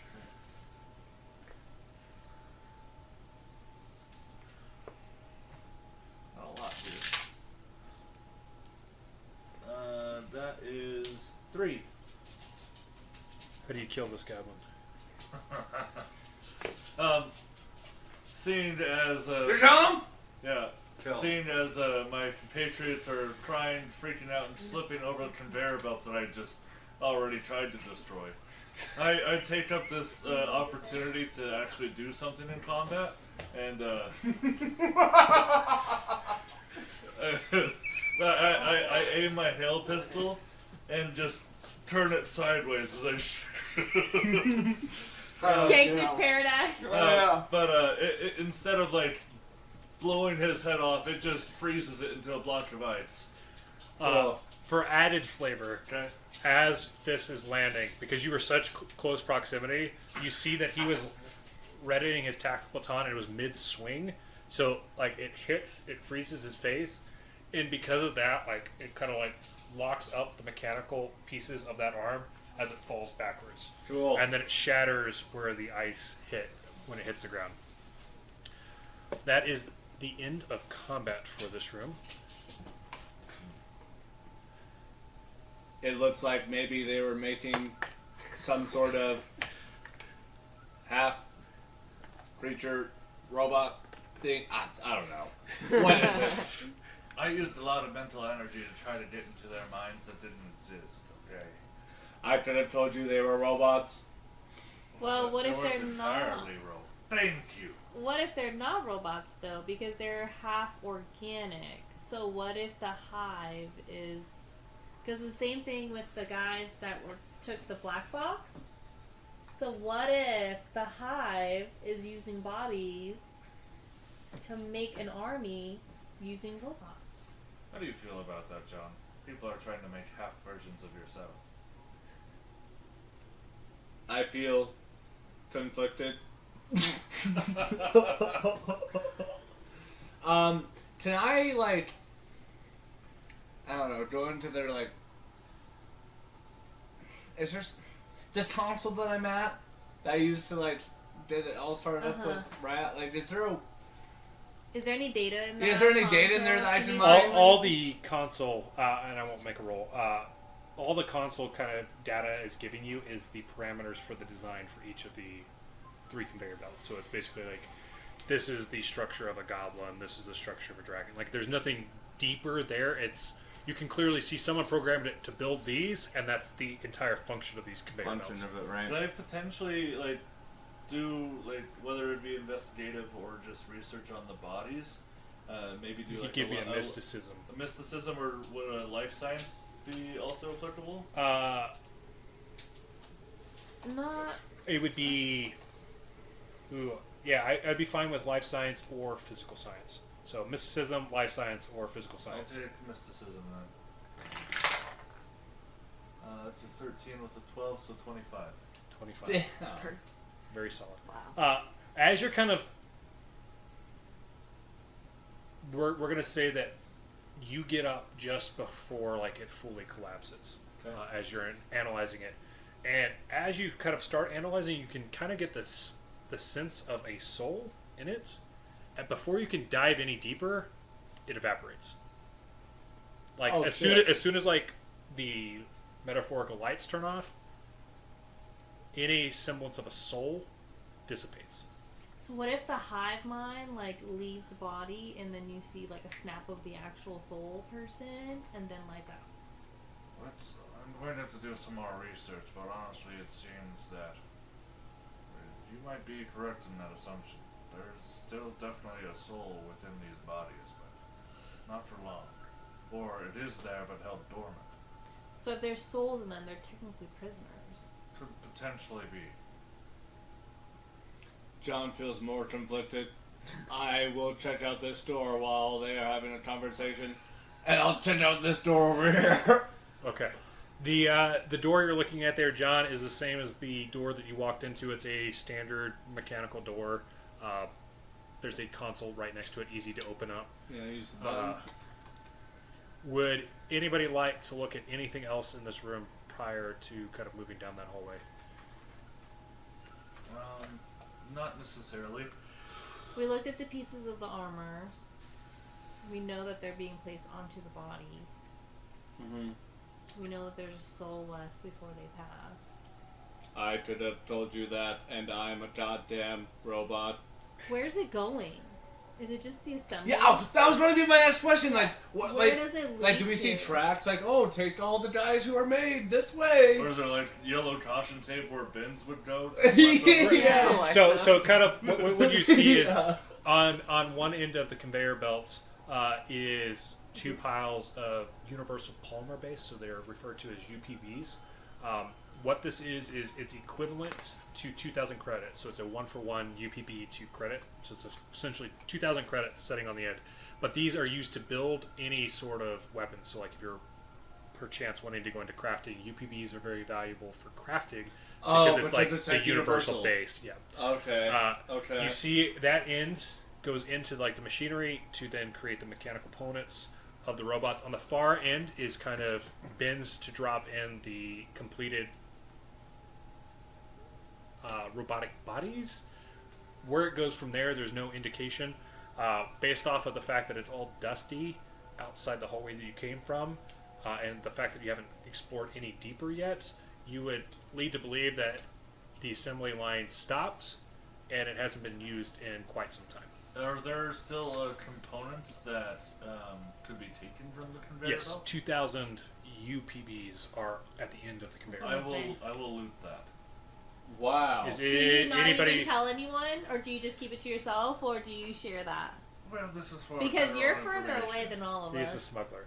That's why. He's a smuggler. That's why I asked. Okay. There are some PPBs in Or here. UPBs, Universal Polymer Base.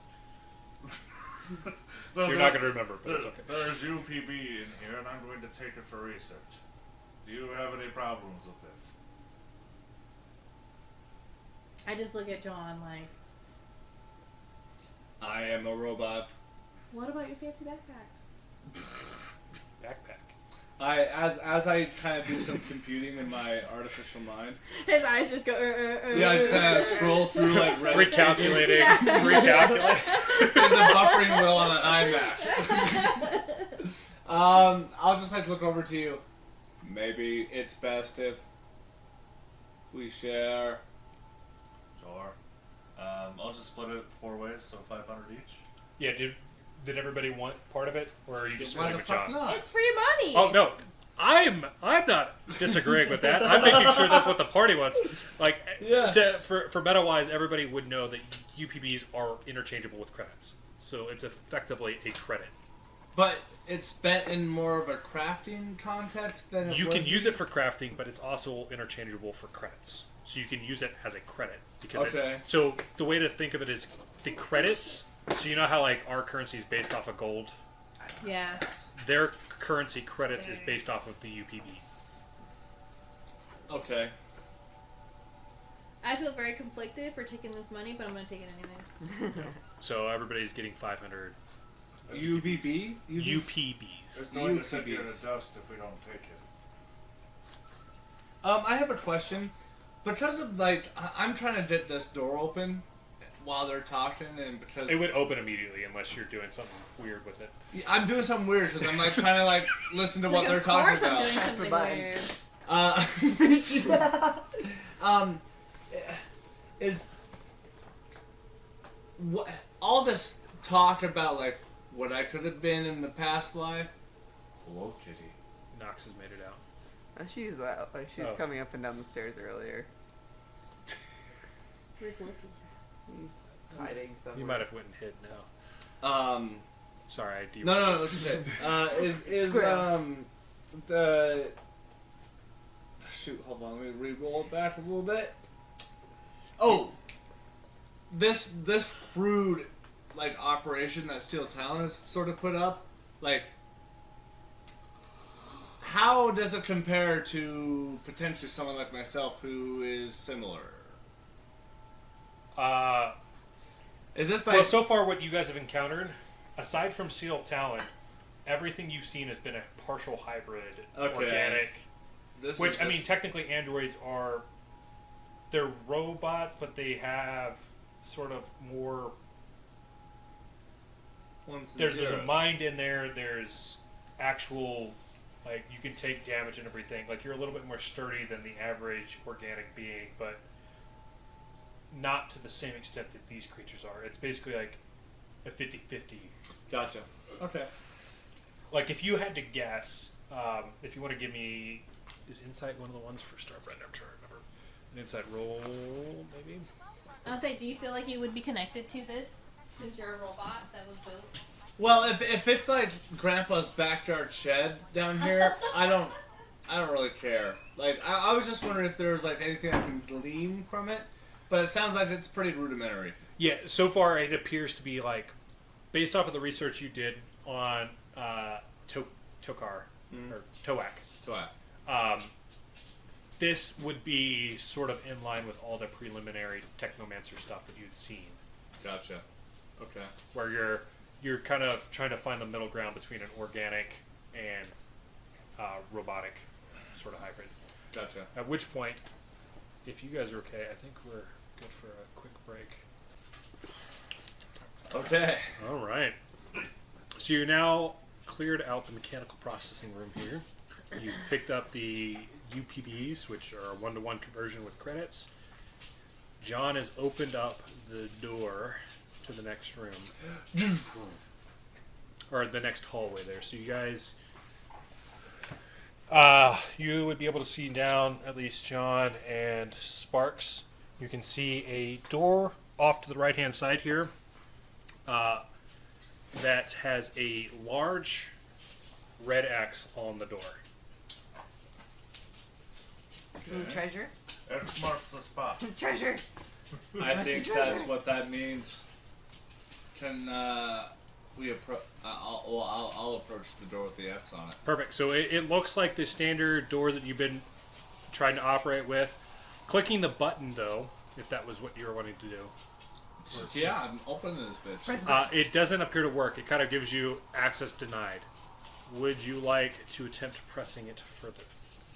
Which would require an engineering or computers check. Oh, yeah. I'll R2D2 this shit. While he Just is... remember, I scored a 1 last time I had that confidence. while he's rolling, where is everybody else moving? I'm going to be just right here, a few paces away. Got it? You said what, engineering or what? Engineering or computers. Yeah, I'll go engineering. Sorry. The charcuterie board.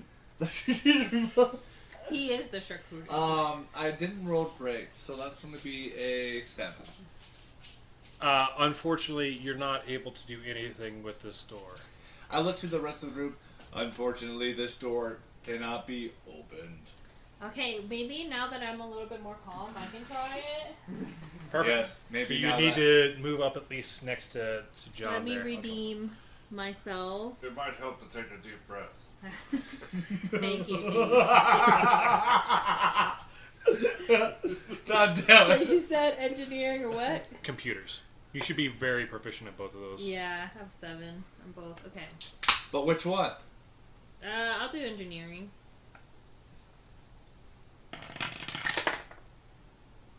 An 11, so 18.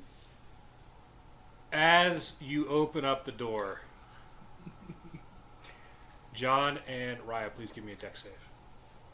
A what? A dex save. Okay, I will, but not because you asked me to. Oh my god, are you fucking... So what do I roll? Is it Are a you 6? kidding me, dude? A d20, and then there should be a dex score with your So modifier. 16, Or right? something Is it like that this? one? No, that's But not it. Right? It's right here? it's these ones, yeah, and Okay, then that's whatever what your I thought. modifier off to the side. So dex would be a +3.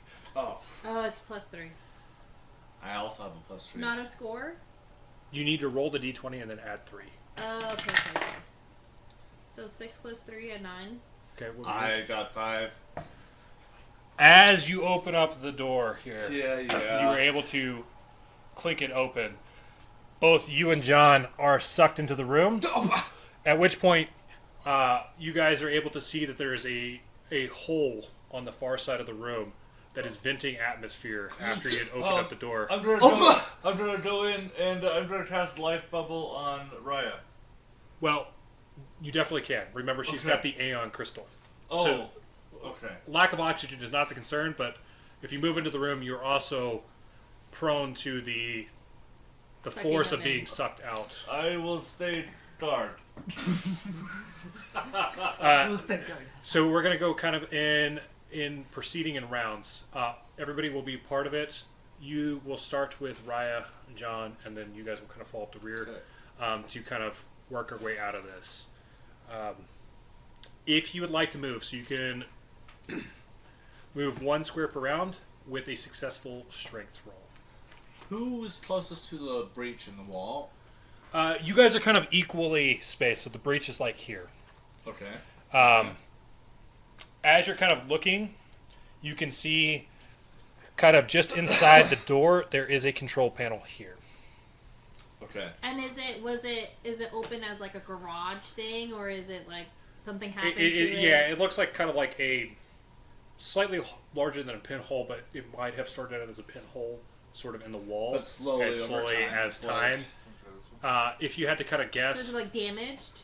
yes, it was like kind of like puncher into open space, which is probably why the door was closed with the red axis indicating do not open this, otherwise. Damn it! It wasn't treasure. I'll let you take the floor first. Treasure. Okay, so you said strength. Yeah. So I have 13 + 1. So would I roll +1? Yeah, so you roll a d20 and then add 1 to move. So 19 + 1. Perfect. Wow. So you can move 1 square from where you're currently. Where's the at. panel? It's just inside the door there. So Okay. basically across from the wall that Okay. Shanti's at. So you're like having to like. So I'm literally like grabbing onto the panels on the wall that are slowly probably also starting to come out because of the floor. So I'm trying to lean onto those to pull myself forward. Oh boy. Okay. And then I look over to you. I'm like, John. I don't know. All right, John, over to you. Oh Christ! I wanted to do something quippy, but I don't think I The hole be covered. Stop. Hey, Can I like? depends on what you got. Would it be possible to like Winnie Pooh myself to like stop all this from happening?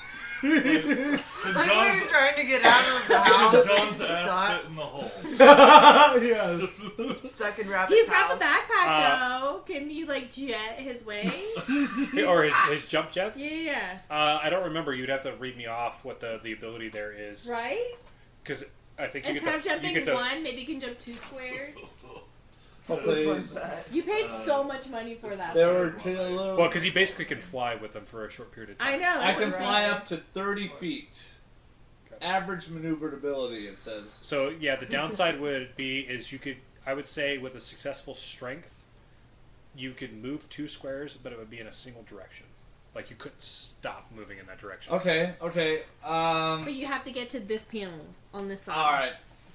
I have the Winnie the Pooh idea, and I'm like, no, maybe later, and I'll just I'll look over, and I'll see like Raya like trying to like, and I'll just like activate jet, and I'll just like trying to like out of the ass comes out the flames, and I'll just sort of like move to where was that right here? Well, You were right against the wall. Right here. So I'll just like kind of move diagonal. No, straight line. Oh yeah, that's right. And I'll just kind of. There's like a slight bubble right there. I'll just kind of like sort of jet myself into a place there. Perfect. Make sure you consume... So there's a battery on the jump jets. So it's, I think, like 4 per usage. So you've used 4 out of the 20 on it or something like that. It might only be 2. Oh please. So just make sure you annotate because you'll have to recharge the battery Okay. capacity. I just want to make a note with the little marker here. Shanti, since you're closest, you'll go next. I'm going to peek around the corner, keeping most of my body still covered by the door frame. So, like, I still may be pulled, but my body is still going to catch me if that's alright. And I'm going to shoot my grappling hook to the other side of the room. Perfect. Roll me a ranged attack. Oh, Christ.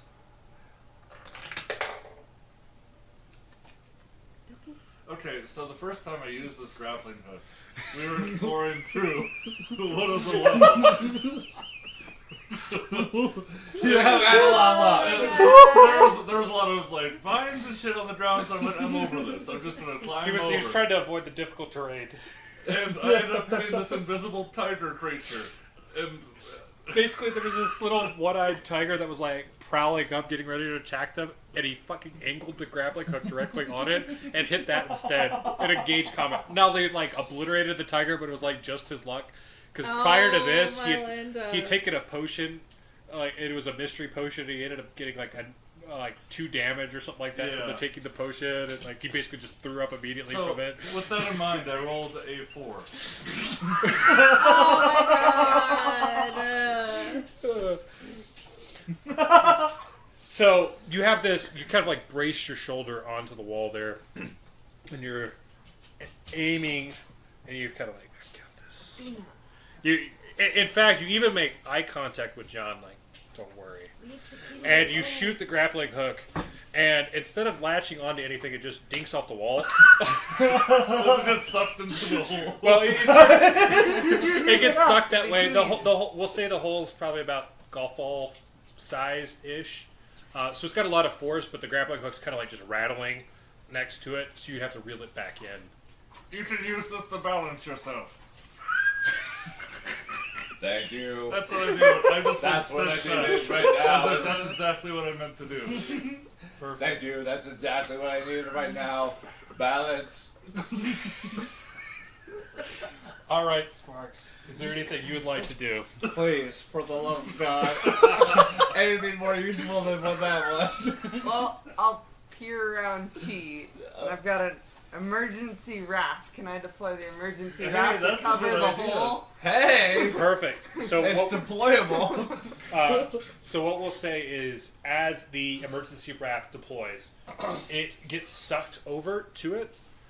And essentially, what we'll say is, while it hasn't stopped the venting of atmosphere, it has reduced the force to where you can still move 1 square per turn, but you don't need to roll for it. Okay, sure. You like to create like a raft or something like on an airplane?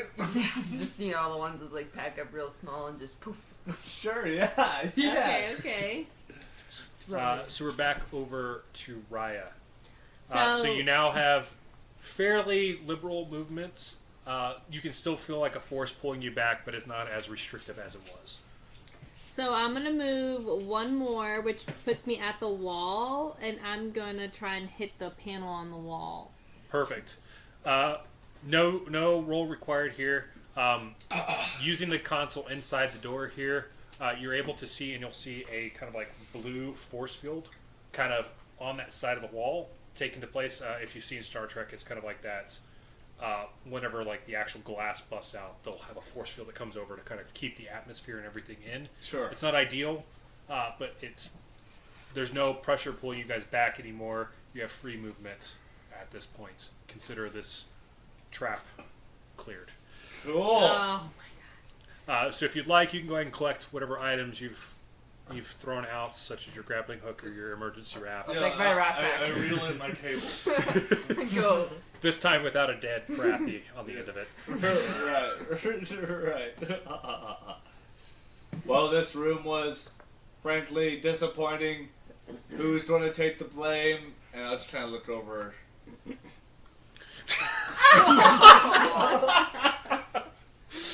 It certainly wasn't my robot intelligence that made this call. This is what I get for following you.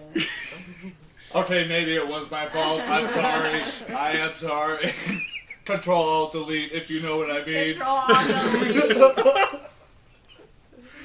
I roll my eyes and keep it moving. Alrighty. Yeah, like once everyone gets their shit out. Wait, hold on. Does she get her raft back? Yeah. You get my raft So back. there's no. It was pulled to the wall. The raft is big enough, But but it's it's not not a going to single use, right? You can get it back. Okay. Oh, okay. Is get. that Yeah, what you it's one of those Well, like. I mean, like you- the second she removes the thing, So- we're going to have a. No, there's a No, force the field force out there. field that went over. Oh right, shit, the Star Trek shit. I forgot. Sorry. What we'll say though, for as far as timeline, reducing the raft back down and like putting it back into its like cube to be stored. Sure. It'll take 10 to 20 minutes. So you guys, if you'd like to take a short rest or anything like that to regen health points or more specifically stamina points, you're more than welcome to do so. I think everybody should be pretty healthy though, because you didn't I'm take pretty any damage. healthy. I think there was only one person. I am You and I- Raya might have some damage I from the suffered previous for rat. sure. I'll use I did actually. healing touch. It takes 10 minutes, but I'll restore 5 HP to Raya. Perfect. So Oh, you can update your stamina, or is it HP or is it stamina? It specifically says HP. don't have I any would save it stamina then. restoring. I just assumed because okay. Yeah, unfortunately yeah, it my is specific. stamina. Well. So you can consume a resolve point. Please hold. I want to say it's up to half of your stamina per resolve point. You talking to me? Yes. You and John, if either of you'd like to consume a I mean, stamina I'm point. only down 2. Yeah, I I'm was gonna down say, half of mine. you can restore all of your stamina points by spending 1 resolve point. By spending one? Yes, you would consume 1 resolve. As long as you have at least 1 resolve, you're fine. Yeah, I have The 4. only- The only downside to resolve points is that's what allows you to get back up if you hit 0 HP. But you only hit 0 HP if you consume all of your stamina and all of your HP. Yeah.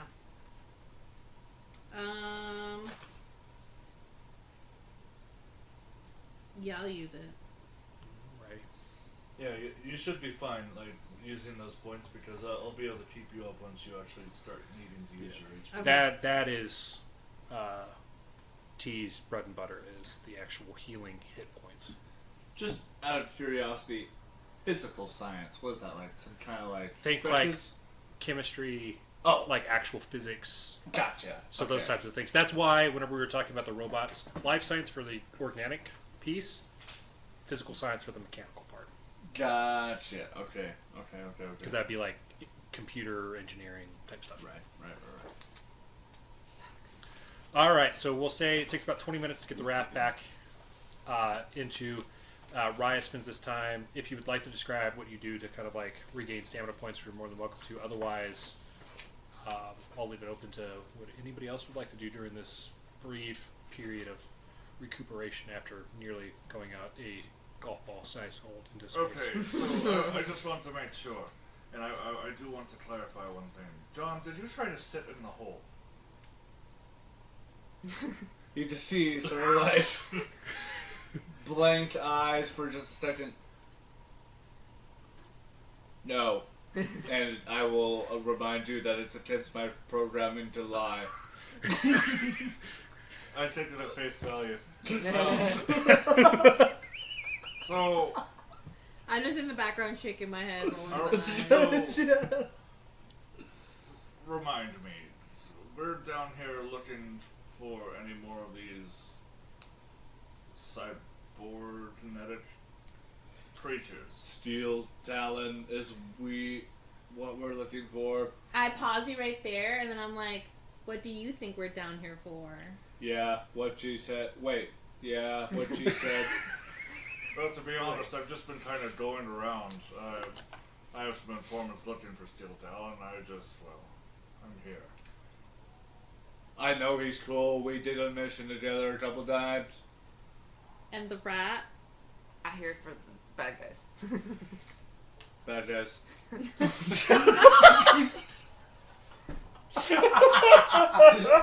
And with the let me try to save some Bad face guys. here. With the UPB, honestly, I don't deal with it much, and I didn't know that it may have been valuable. I shared it anyway. As he's like stroking his non-existent beard. All I'm saying is I'm trying to be as helpful as I can. What do you expect in return? Well, learning a thing or two about mysticism, maybe, and maybe some friendly conversation, potentially. Be careful. He might want to read your tarot cards next. I'll make my way to this corner. I'm going to clear a cache, John. No, don't. And can I just like peer my robotic eye down the corner of the hallway? Like that. Oh, this one? Yeah. Got it. Yeah, I just kind of want to like Yeah. So you're peering. I'm You're, a dead man walking. you're technically like this, peering your eyes yes, down. yes.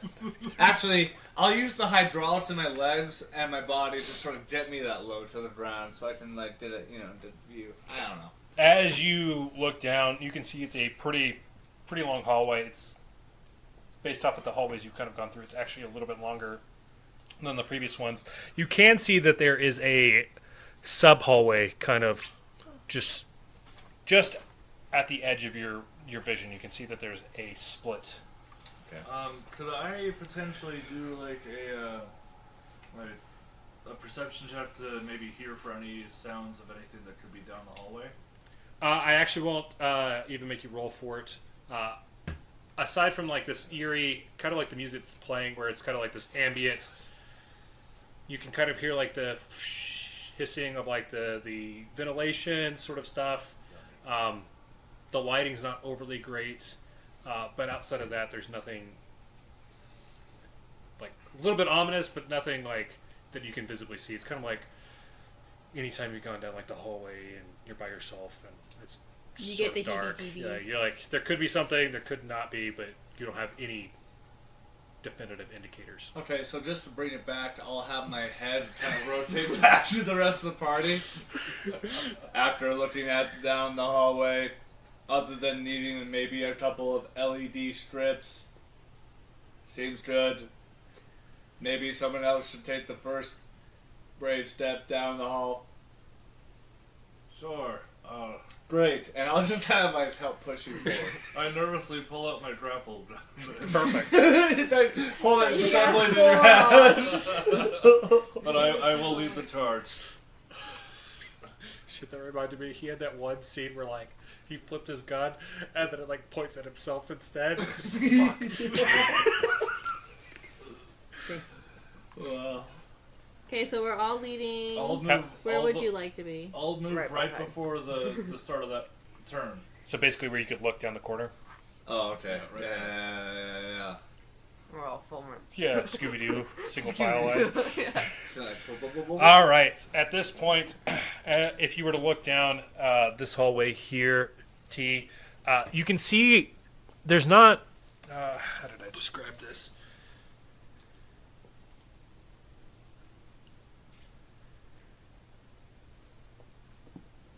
It has some swinging doors. Sorry, that's not the one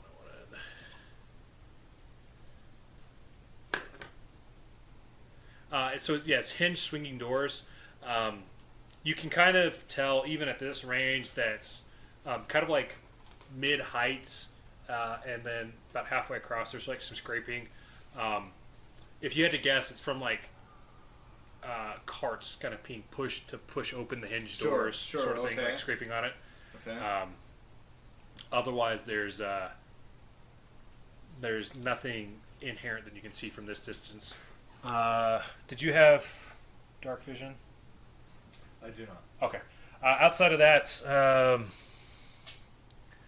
you can see the hallway continues on, but you can't see the end of the hallway in the forward direction.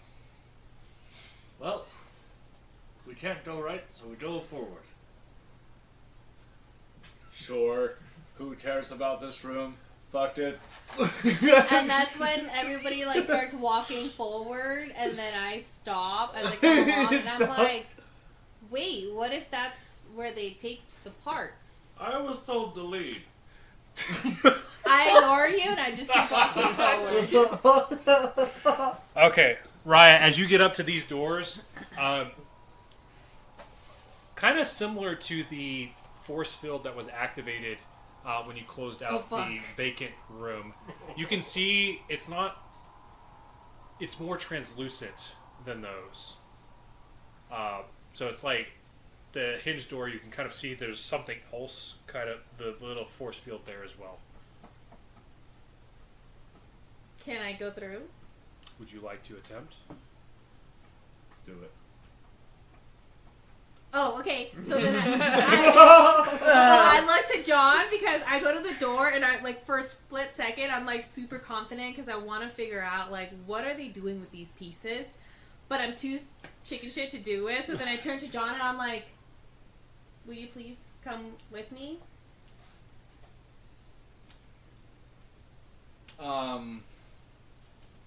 Sure. I'm a goddamn robot.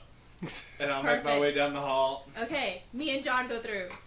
Perfect. Yeah, there. While you're not sure what the purpose of the force field is at this point, there is literally no restriction of being able to walk into this room.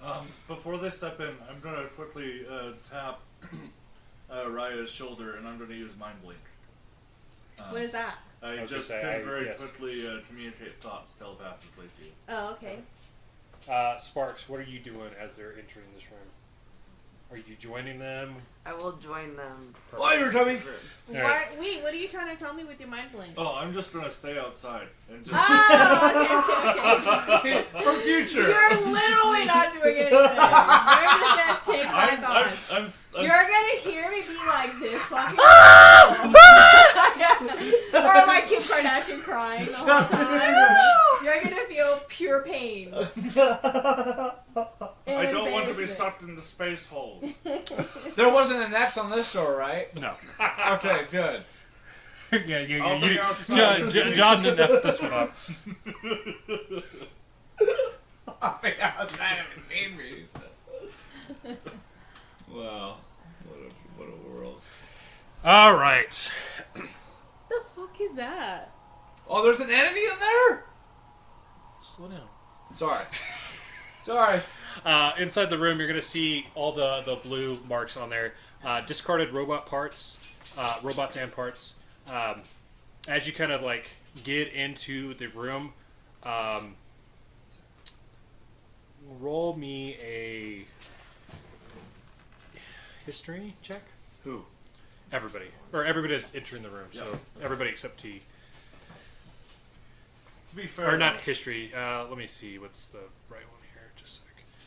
I need to pull up a character sheet because I can't remember what all you guys got. I can't really help in combat at all. Thanks. Is it profession? I have a historian. That seems relevant. Roll me a engineering or computers. I will go with engineering. Yeah, D20 and then add on whatever. I was gonna say that's kind of impressive. Oh my god. 15, what'd you get? Not good. Got a 3, but I got a 9. Okay. I also rolled a 9. I got a 15. Well, I have a +6. Raya, what you're able to ascertain. So in the corner there, you can see it's an assembly ooze. You're familiar. Well, oftentimes they're not ideal to have near technological equipment. You can kind of tell that the purpose of this assembly ooze is likely to decompose the robotic and broken robot parts, because an assembly ooze will break any technological components down to UPBs, and it can then create new technological equipment. And it can what? Create new technological equipment. So, like, if you leave a assembly ooze to its own devices, it can then create like new weapons out of the parts that it breaks down into UPBs. So the UPBs are stored inside the assembly ooze. So for you guys, D&D minded, it kind of looks like a gelatinous cube, except it's kind of like more metallic looking, and it kind of like when it ripples, it's kind of got like this like it looks like little clips of mechanical parts as it does it. Okay. Okay, but they haven't pieced this together, right? No, you are the only one in the room that knows this. So whether or not you share is up to you. Okay. So I'm looking around. I'm putting it together from all the books that I've read, and I'm trying to like figure out. So I turn to you guys, and I'm like, "This building is like a distribution center. It's where they're building these things." I think I'd have to agree, especially after the last room. It seemed like they're just pumping them out like some sort of pill mill.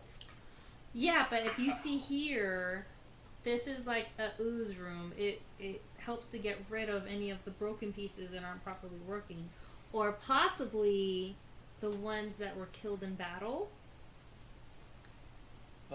You hear a chime in your mind. Always clear. Always clear, thanks. I like stop for like a split second, and I look up in the air, and I'm like, So I'll just kind of like take another step into the space, not necessarily knowing that there's a deadly robotic slime in the corner, and I'll just kind of, Sparky, for such a name, you haven't been so electric. Maybe you should take a look around. I don't know. Sorry. was it able to see it or no? Just for Yeah, like is it No, obvious? you guys can see it. You just don't know what it is. You just don't know what it is. She's the okay. only one that knows what this Well, I creature just is. assume it's nothing then, but it's not moving. So yeah. Yeah. sitting in the corner. Would I know how dangerous this thing is? Yes. Okay. So you're familiar with it breaks Oh. down robotic and technological components. Oh, okay. Wait, this. So it breaks it down into UPBs. Yeah, So go what on, it's go what it's on. doing. So if you look Okay. in the corner, it's setting on a pile of robotic parts, and it's basically consuming them, breaking them into UPBs. Okay. So then I look to you guys, and I'm like, Alright, we need to leave this room before anything happens. What do you mean? As I kind of like look over the corner. And then I'm Holy like, do you see that thing in the corner? Yeah, that breaks everything down into UPDs. I just like look at my mechanical hands. We gotta leave. I'm just like trying to activate the jump jets and just fucking blast out of here, you know? Everybody leaving? Yeah. Yes. Yeah, fuck this thing, dude. I'm a robot. Coast is clear. I'm a everybody. chicken shit, so I'm gonna leave. That's what Oh, no, that is 100% an option on the table. There is no resistance with the force field. The assembly ooze makes no attempt to follow. It is But why would 100%. there be a force field? To keep the ooze inside. So the Mm. ooze can't go find the other part. You found an ooze in there. Yes, we have found an ooze, something that could very much destroy the very life that I have. Oh, in my Spudley days, we used to keep some of those on the ship to generate free UCB. What? Huh? Well, yeah, we just tossed on the mechanical bodies, and here's some credits for you right there. Ouch. That hurts. Does the government know about this? Roll me a history or historian check. Historian check, you said? Yeah, you're just like Either seeing or, it, history like, or historian, unintentionally 'cause that's your revealing profession. your past. Please be good. Oh no, it's stuck. What? You threw it into the cup. Oh shit! It's gone. Now my hand It's is in stuck. there. Kill it. I have a 3 plus 5, so 8. We haven't rolled shit tonight. I know. You haven't had 2 consecutive nat 20s. To be fair, the rest of my rolls was a have been big pretty ass. with an 8, you're familiar that some pirate smuggler type entities apply assembly oozes. As far as the particulars and like how well known, or not how well known, the legality or anything of that you're not familiar with. I'm not a lawyer, just historian. The only other piece of information you can pick up is sometimes that it backfires, because if a assembly ooze has full reign, it will consume any technological components it can get to. So preventing it from taking things that you don't want it to take is an issue. Okay. Yeah, well, fuck that room. In fact, can I R2D2 that shit to make sure it doesn't open the doors? How it's about hinge you doors. just leave? Ah, shit. So there's no component. But, like I said, there is a force field. Hold So on. you can't get out. Just to make sure. Do I have like a welder in my finger or something like that? Something with a little flame? Well, the door I- shut. yeah. Yeah. Well, just. I don't think so at the moment. Unless you have okay. something additional in your equipment. Nope. I'll think about that being a potential upgrade for the future. Perfect. Okay. Leave Hey, us. you've been looking down the hallway. Anything yet? I've got a headache from the flashing lights. Somebody else take the lead.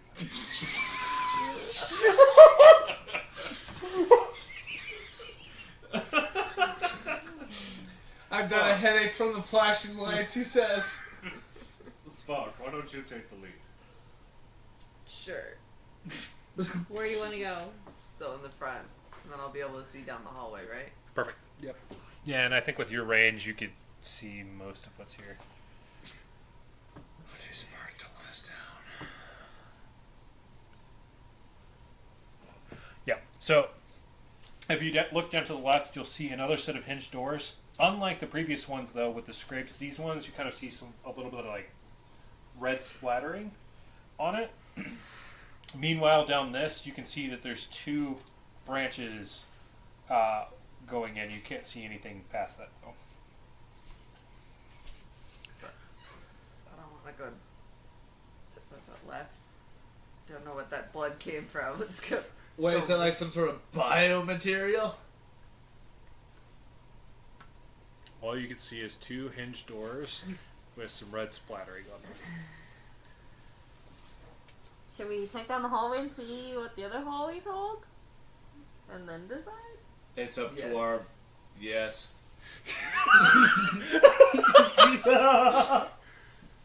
do you want to go? You want to be next to Sparky? We follow the mouse. Okay. I'm gonna lead over to this side and peek over towards this hallway. Just to see. Did you have dark vision I don't think I do actually. or low light vision? I don't think so, right? Okay. I think that reduces it down to. Am I gonna have to go closer? Yeah, you would have to get closer. Okay. Yeah. So I go like almost to the Yeah, door. that should be close enough. That's 15 feet or 10 feet. At that range, you can see that there is a door, much like the previous like mechanical doors you've encountered. It's got a console off to the side there. Outside of that, it appears to be a normal door. Nothing on the door. Nothing marked on the door. And so then I stop and I'm like, T, can you still hear me? Yeah, what can I do for you?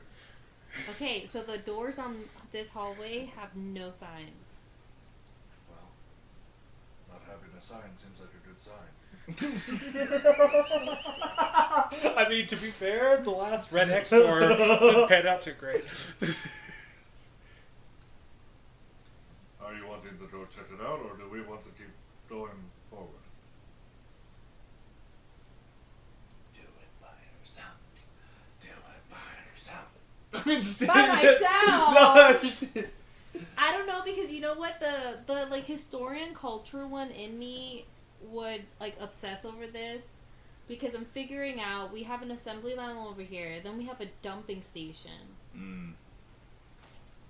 So it's like it's almost like a factory. So I'd want to know what's in this room, because what is this piece to that? What would be the piece? I mean, the fully assembled pieces. Correct? Or the recycler or something. I mean, that could be the. Well, the recycler would ooze. be the ooze. Okay, yeah, alright. I'm just. You're right. So No. you're right, because I would have that. I'd be like, fuck. What if the army is in there? Right? What if like the But what could be in the room Quality. nearby? The quality control center. well, are you more scared of a beige door with nothing on it, or a door that has red markings streaking into it? Or is it where they start taking apart the bodies because they're half cyborg?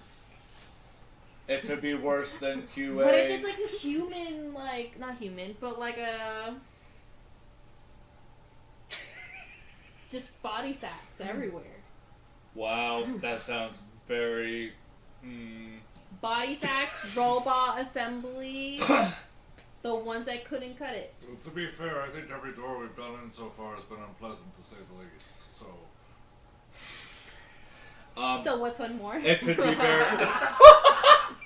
It could be very possible that this room is the HR department. That's not the HR department. Why else would there be red-colored markings on the door? Oh, that's a different door. Never mind. This would probably be the HR department. Yeah, I'm getting my rooms confused. Okay. Let's go in the red marking store. God damn it! Oh, you want to go back down the hallway? I don't know. Do you want to go into the red So marker? the one Yes. Which one's that? This one. That's what I thought. yes, the red Okay. marking's that one. Raya is currently standing outside of a just a normal mechanical door. Yeah, it's probably where the recycled paper, dude. Fuck that It's a room. storage unit where janitorial Yeah. That's why they locked it Yeah, up. their baler Yeah. was in there. Yeah. God, I Right hated, in the back of the store. I fucking hated that thing at Walmart. Dude. Oh my god, it's such a thing. Because it's always like you're the one that brings back the cardboard box. That's Dude. finally the one that requires you Dude, to do the baler. and the guy who brought boxes last time should have done it himself, but he yeah, fucking didn't. it's overflowing when you do yours. Yeah. God damn. All right, so you're going back down to the blood or the red stained door. Yes. Rust. It could be rust. As you guys get closer, you've confirmed that it is actually indeed blood. Thanks. Do you open up the doors into here? We made the decision to go. Yes. Y'all decided. T opens the door. I was about to say you're in front. So T opens the door. As T swings the door open, those of you with olfactory senses are hit with this Oh, just not me. foul smelling. It's like almost like hitting a wall with how bad it smells in this room. I'm gagging. As you kind of glance in, and I'll draw it on the map here in just a sec. Can I use token spell to maybe put a slight aroma, a slight aroma underneath my nose? Like a witch doctor in the Or you want like nose plugs? Or will there be nose plugs, or just like as if Febreze was sprayed in my face? I think so. I'm not Constantly? 100% like It familiar with says token. minor magic effects is what I can use with one casted token spell. So the smell of flowers in your nose? Yeah, we'll go with So Well, smelling flowers So- as it's just carcasses everywhere. Yeah, I'm gonna make this smelling experience more pleasant for myself. Not visually. so Flower-scented carcass room. so T, it smells like you're Dexter walking style. through a field of flowers. For the rest of you, the images match what you're smelling. I'm walking with a solid grin. Reminiscent of my childhood. Oh my god. For the rest of you, in the corners of this room, you can see piles of decaying bodies, Oh my god. which is clearly what you're smelling. And unfortunately, my battle map isn't quite big enough, so there is one more square. Okay. For There's just positioning. bodies everywhere. So in the four corners of the rooms, there is stacks of bodies. What is the half bodies? I would like to cast Detect Affliction around the area, see if there's any disease or plague. Good idea. At this moment, there's literally it's just decaying Okay. body carcasses. There's nothing that would alert. Based off of what you've encountered at this point, you would assume the organic components from any failed experiments end up in this room, because in each of the corners, so there's piles of bodies. There are furnaces that aren't active, so it looks like they were burning the bodies, Okay. and they're not currently active. So they have piled up, So a room for burning the electrical or the Parts. organic. parts. But what But about then that the one's ooze going for thing? the electrical part. Yeah. Yeah, so that's the technological components. So it's a more. So, I mean, I guess both are technically a morgue. Just for different Different halves parts. of the cyborg. Yeah. Oh damn! There's As you guys are kind of analyzing this room, you'll see there are fully robotic rats in the corners of those two corners of the room. Man, I can't do anything against fully mechanical creatures. Unlike the previous rats that you've encountered, these are completely robotic. They Oh, act, they're complete auto whatever.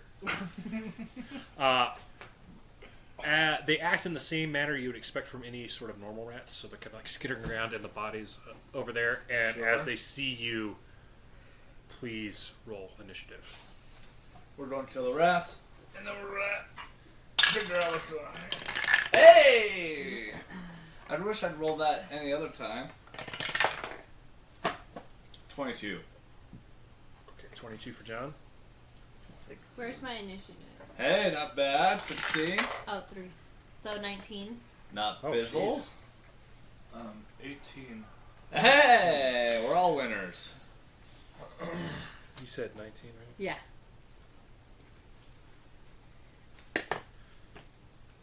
Are we all in the room now? I assume, right? Wherever you guys are positioned. If you would all like to be in the room Do you for wanna be in the the room? start of combat, you can definitely do yeah. that. Oh, there's 2 rats. Yes. Yeah, they're doing on this side. Oh, hell.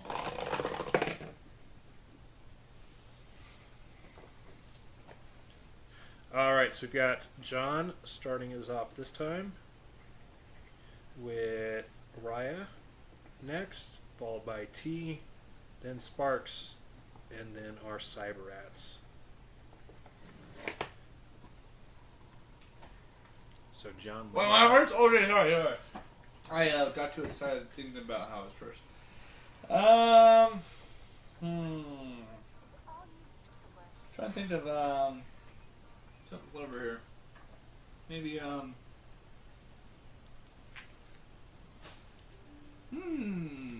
Okay. Yeah, I'll just pull out my boom blaster, boom rifle, Boomer rifle.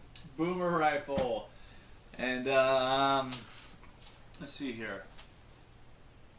Can I step out of the room and still have eyes on this guy? Yes. I'll back up 10 feet. 5 feet. 5 feet would still give you line of sight. Okay. I will go 5 feet, and I'll say, get ready for this. I'll pull out my rifle and just turn. Roll first hit. Dirty 20. I assume that hits. Yes, that hits. D6. Good. Good. 11 points of damage. So you're going to see that cyber, and you're going for the far corner, right? Yes, this one right here. Yeah. You're going to see a very solid hit. This is what, sonic damage, or is it electric?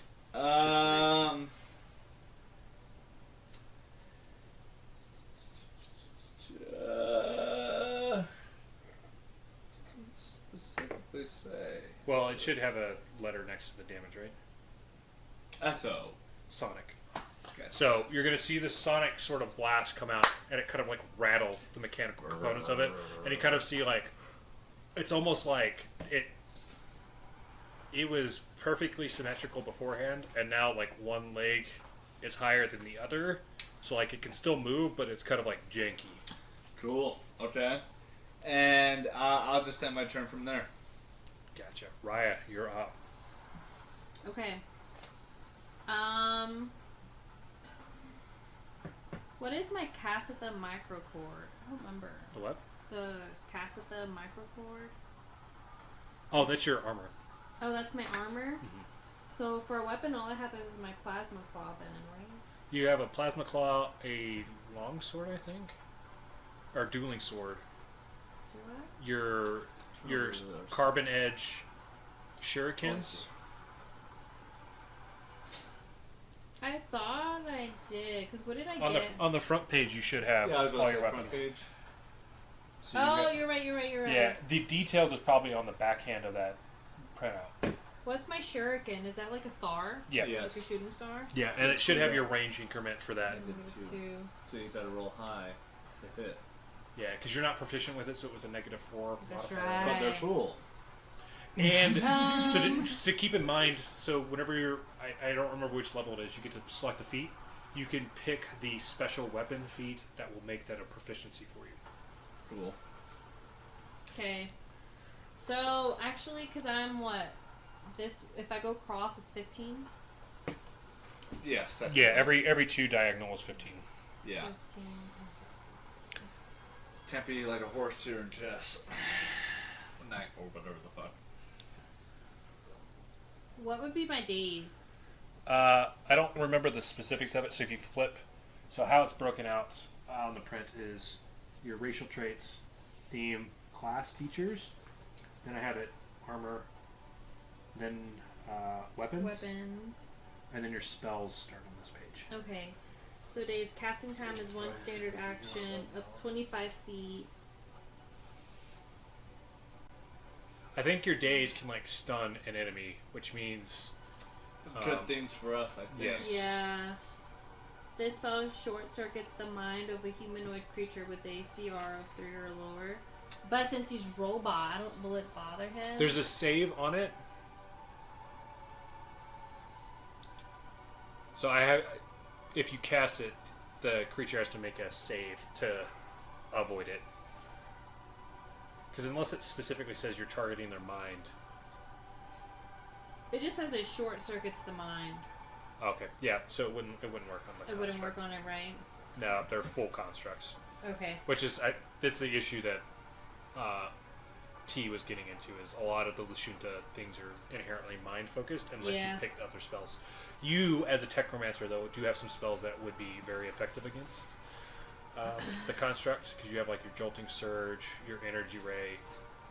So my Jolting Surge I can only use 3 times a day, right? It's a first level spell, if I'm not mistaken, right? Yeah, so you have 3 slots that you can Yeah, so you can use that in any other ones 3 times per day, but only 3 total between all of them. Oh, that's right. Okay. But you can also regen spell slots. I think with a, I want to say that's an option on the short rest as well. Whenever you spend resolve points, it might be a long rest, but Yeah, the best way to think about like spells and stuff is like But chambers and gun. They fire yeah. from. They reload every day.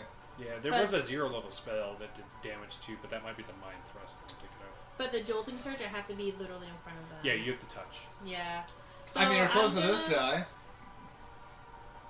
So as far as Yeah. ranged weapons go, you had your shuriken or the plasma. Mm-hmm. Which plasma can be 20 feet away. But I was trying to hit this guy so we could take him down. But I But couldn't. you have 30 movement speed as well, so you can move into range. Yeah. I'll go for this guy because I'm not even. I don't think I'm. Well, I guess I could because that would be my 30 right here. But then I'm too close to him. You're going to be within, in order to use anything except for your, yeah. Or I could only move 15 because it's a 20 foot. Yeah, you could maintain a 20-foot range. Okay. I'm gonna change my mind. I'm gonna go for this guy. Okay. Kill him. I'm gonna use my jolting.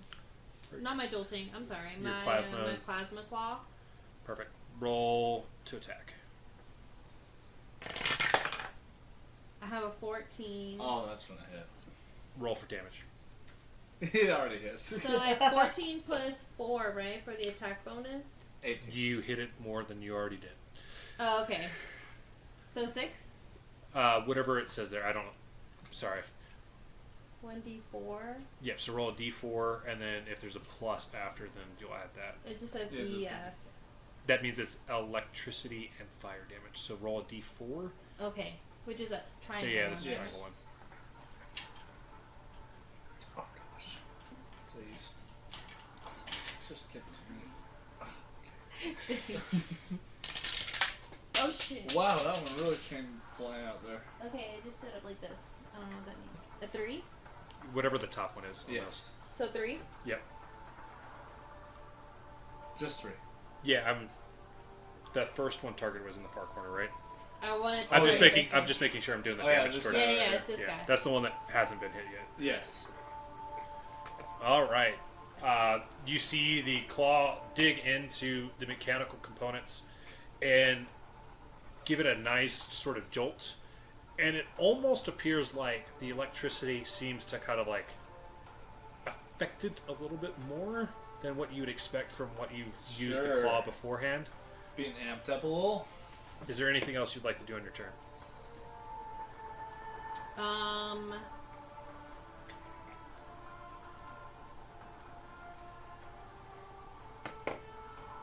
I can still move, right? Mhm. So I attack that guy. No, I'm gonna stay there. T, you are up. So he's not dead yet, though, right? No, just bruised. Yeah. Jeez, man. Like, comedically, I'm not trying to be useless in battle, but I genuinely can't do much against these guys. Can you throw a grenade at him? Well, he has his hell pistol too. He Yeah, just but- doesn't have a great attack roll. Yeah. Okay, you said one of them was close to death? Or at least... Yes, This the one's one closer. the one that John hit took a pretty rough beating on it. Okay, well, I'll try to take it out. It's a 20-foot range. I think you're pretty close. Yeah, you're within range. Okay. I'm going to try to shoot it with my hail pistol. But is that ice? Or Cold. Something. wait, what's the letter next to it? Might say it in the notes. Sub-Zero. Yeah, it's probably cold damage then. It just says piercing damage. Oh, okay. Piercing. All right. What'd you roll? So that would be a 17. Roll for damage. 4. How are you ending that? Hey! I was gonna say you keep talking about like not being able to do combat. I think you've ended at least 2 of them. So Yeah, because I've rolled almost max damage on dies with 1 HP left. I just feeling very self-conscious, but also trying to keep a bravado up. I just try to whip out my gun like I did last time, and luckily this time it lands where I want it to land, and I take a shot, and I end him. I don't really aim specifically at anywhere. I just shoot. You see kind of like the shoulder of the joint that kind of like had locked up after taking the damage from John. Kind of the hinge on it just finally snaps under the pressure of the piercing damage, and it just collapses down. We'll take that. I'm going to use my movement speed to kind of box this guy in. This new guy? Yeah. Like that? Yeah. Cool. Okay, and that's my turn. Sparks. I'll use a sonic pistol on the last one. Gotcha. Roll to attack.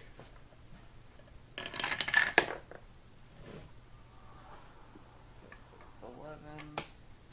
It's a 13. Roll for damage.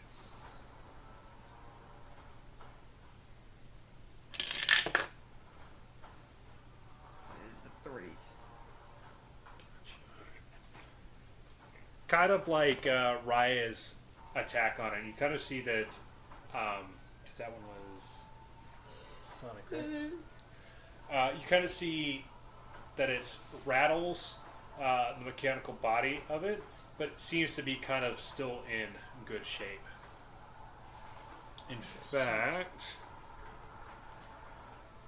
you're going to see the rat move up towards you, Sparks, and attempt to make a bite attack on you.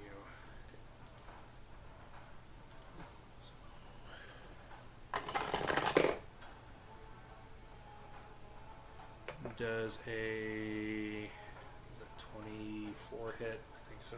We're looking at your KAC. Alright.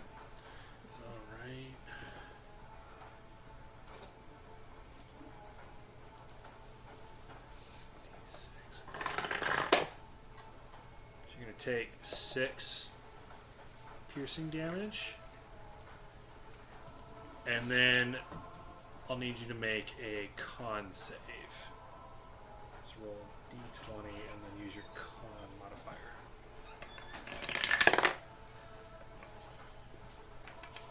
3. 5. Yeah. You have now been affected by... Or wait, no, that's wrong on this sheet. Disregard the con save. That was for the not cyber rats. You just saved it on this one. John, you're up. I took out the one that you put on low HP. Okay, so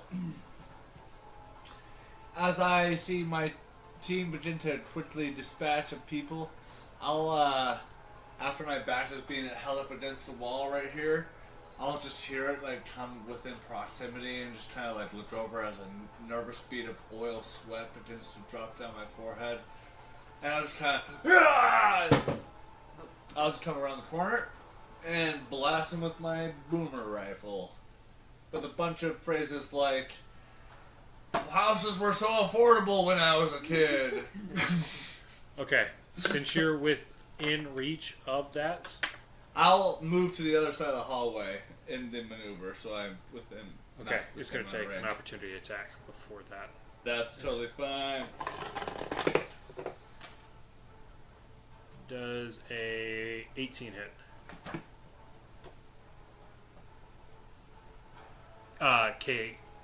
KAC. Yeah, that hits. You're going to take 1 piercing damage. Okay. As you move to get out of range, it kind of snaps at you, clipping kind of like your heel. Okay. Golly. Okay. And I will just sort of take that within stride. just kind of slam my roboticness up against the other side of the hall and just kind of, and I'll blow this guy's right hip off. Hopefully. Yes. Hey, not bad. That's going to be 25 to hit. Roll for damage. Gladly. Not bad. 8 points of damage. How are you ending this rat? Or cyber rat? Yeah, I'll just like kind of take his right hip out, and then just have him just go, "Ugh," and then have to like kind of fold over, kind of accordion style, into himself. Perfect. As this robot rat collapses, everybody kind of feels this whoosh. Please give me a mysticism check. I will. I would like to do something else afterwards as well. I won't even roll because I have a -2. That's a 23. 18. Hey. Cool. Everybody over the 10, which I think was everybody except for John since he didn't roll. Yeah. You'll kind of ascertain that the soul of these creatures has been released from the robotic prison. That makes me so sad. But they, from what it sounds like what we found out so far, I mean, their souls were trapped there. So is it better to release the souls or force them to stay in a body that they didn't choose to be in? But the thing is, we know that it's a prison, right? How relevant this is to the year 2023. That's just a joke. Technically, this is probably like 50 something. Give it 30,000 years ago. My aunt, great grandma would know. Yeah. Well, I may have an idea to help clear this up. Give me just a moment. Is there a body that has most of its mouth still formed? Yes. You can kind of see it's haphazard. The only thing you're going to run into is the majority of the bodies in here are rats and goblins. And rats, I mean like actual rats, not Yoski. Okay. So there's a couple goblin bodies that have a mandible still I'll attached. find the most humanoid-looking one. Perfect. With a fully formed mouth.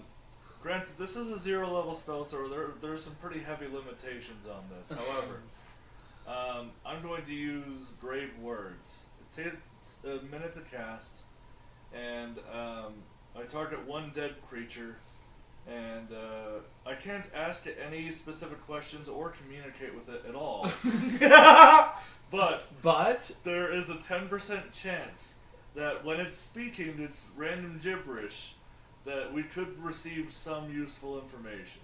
It's like, It's gonna tell me it's McDonald's Yeah, order. exactly. Alright, do you want the 10% to be a 90 or higher, or a 10 or lower? It's the same both ways. It's not.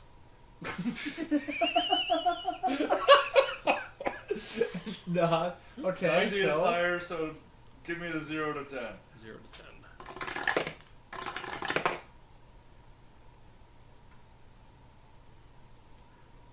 Don't tell me what it is, just give me the gibberish.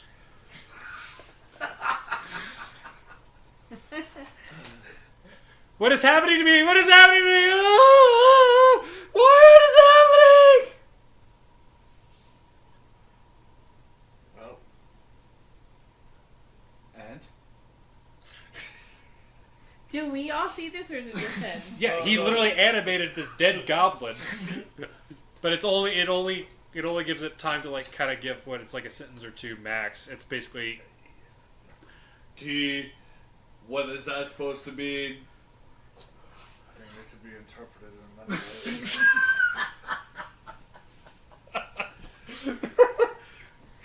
Basically, it didn't work.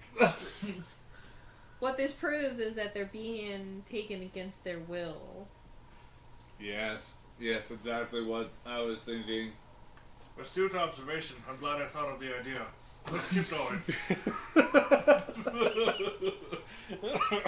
I get more and more. Oh, yeah, that one. I question this group were formed. Hey, any information is good information. That beige hallway you mentioned before, or something about the doors, I can't remember. Is it worth checking out? We've checked every other room in this place. I agree. Let's continue. Also, Katie will probably be here around 11:30. Gotcha. Okay. Do we all want to go in? Does anybody want to stay Or out? at least attempt to go in. I think it's John's turn. What? Yeah, sure. Whatever. I'll approach the door. We're Gotcha, all damn just it. a little bit You behind you attempting to open it? Yeah. R2D2 style. All right, give me an engineering or computers check. Oh, I will.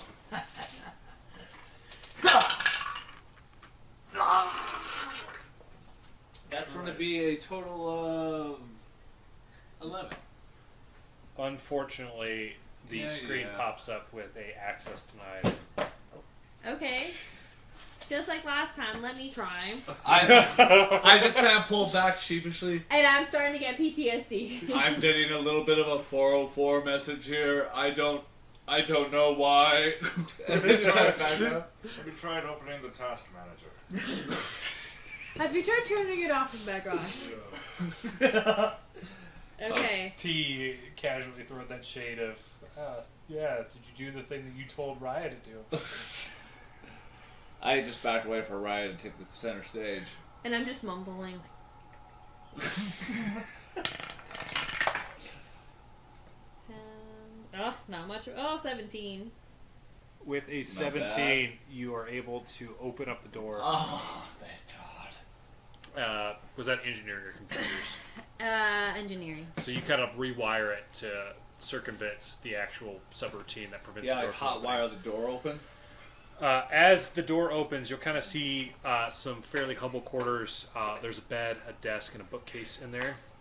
The bookcase contains a multitude of books on technomancery, as well as books on the concept of the soul. If you want context, I'll pull up where So things are positioned. Technomancer, isn't that mostly Lashunta's? It doesn't have to be the Doesn't have to be? Okay. So you've got Pretty singular-minded for you to think that. I know. the bookcase in this section. I am a very proud race. The bedroll is here, and the desk is positioned here. I want to try to pocket a few of the books that relate to soul, or souls in general. Do you want to check out the library checkout page? Well, not So you necessarily. can Are you check that talking out about a before? library card? Yes. Well, I mean, I could leave my business card if you want, but we're trying to, steal here. No, I mean, oh, She you're means stealing it. She means inside the books, you moron. No. You're more than welcome to take any of the books on there. Like I said, they're pretty generic technomancery and just the conceptual concept of what a soul is. I have a question. Why are you stealing it, first of all? Who else is going to be down here? It's The free people books. The people who are turning corpses into machines. Are there any posters on the wall that maybe say, someday I wish to graduate very early from the Technomancery School of College? No, but as you kind of move into the room and you start kind of looking at the desk, you can see the chair and the top of the desk are well worn. You can see that whoever was using these quarters has spent quite a bit of time sitting at this desk studying. Yeah, must have Can- been a foreman. Can I go through the doors? I mean the drawers. Yes. Is there anything special of value in there? As you start rummaging through the desk, you're going to find a well-worn journal. Please be homeboys. The dates on the journal imply that whoever used the quarters began their experience about 7 years ago. The journal details the beginnings of trying to animate a robotic body with the soul of a living creature. Essentially, as you're kind of reading through it, whoever is using it is trying to create a new breed of androids that can be any type of creature. Over this 7-year period, the Technomancer managed to develop a method for ripping the soul out of a living creature and putting it into a mechanical body. What's that I smell? Tarmac? No. You are currently the only one that knows this information. Sorry, I'm just getting excited. But Is there anything on the journal that says it's Tohax? nothing indicates whose it is. It's just a course. journal with notes written in it. Okay, so I'm sitting here going through the journal, reading page by page in disbelief. He's stealing books. You're stealing a journal. That's probably worse. I didn't say I was taking probably it. worse. I didn't say More I was personal. taking it. She's First over here of reading all- someone's diary.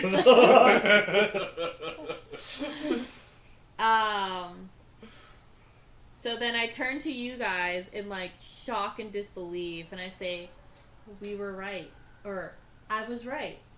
They are removing souls from living bodies and putting them in robots."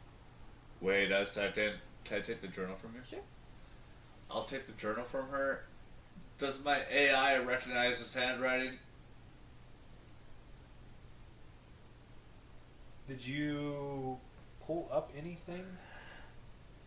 I don't know if I specifically pulled up anything from Tohac. Yeah, I was gonna say. I think the only research that I'm tracking, you would have pulled up like professional Yeah, papers, like after the fact. which would have been typed.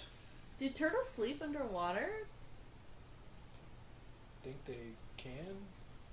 I assume they have like that built-in mechanic, like the whales and stuff, where they wake up to go breathe or whatever. But Didn't you and Katie have a turtle for a His while? name is Felix. Yeah, I remember that guy. Is it Felix normal? Evermore. Yeah. Nevermore. Or Evermore, rather. Sorry. That thing said Nevermore because he's dead. Sorry. No, he's not. Fuck me. Whoa. Emotional trauma. Emotional damage. Oh man, we got really Anyways, derailed there. I looked over and I was like, huh. So I would say no. You So wouldn't, no? You wouldn't recognize the handwriting. Okay. I'll just give you the journal back.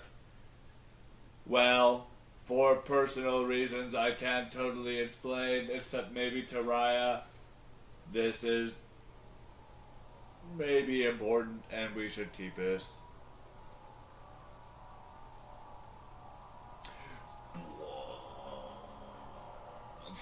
Okay, so I take the journal. I keep it with me because this is going to be extremely valuable to me.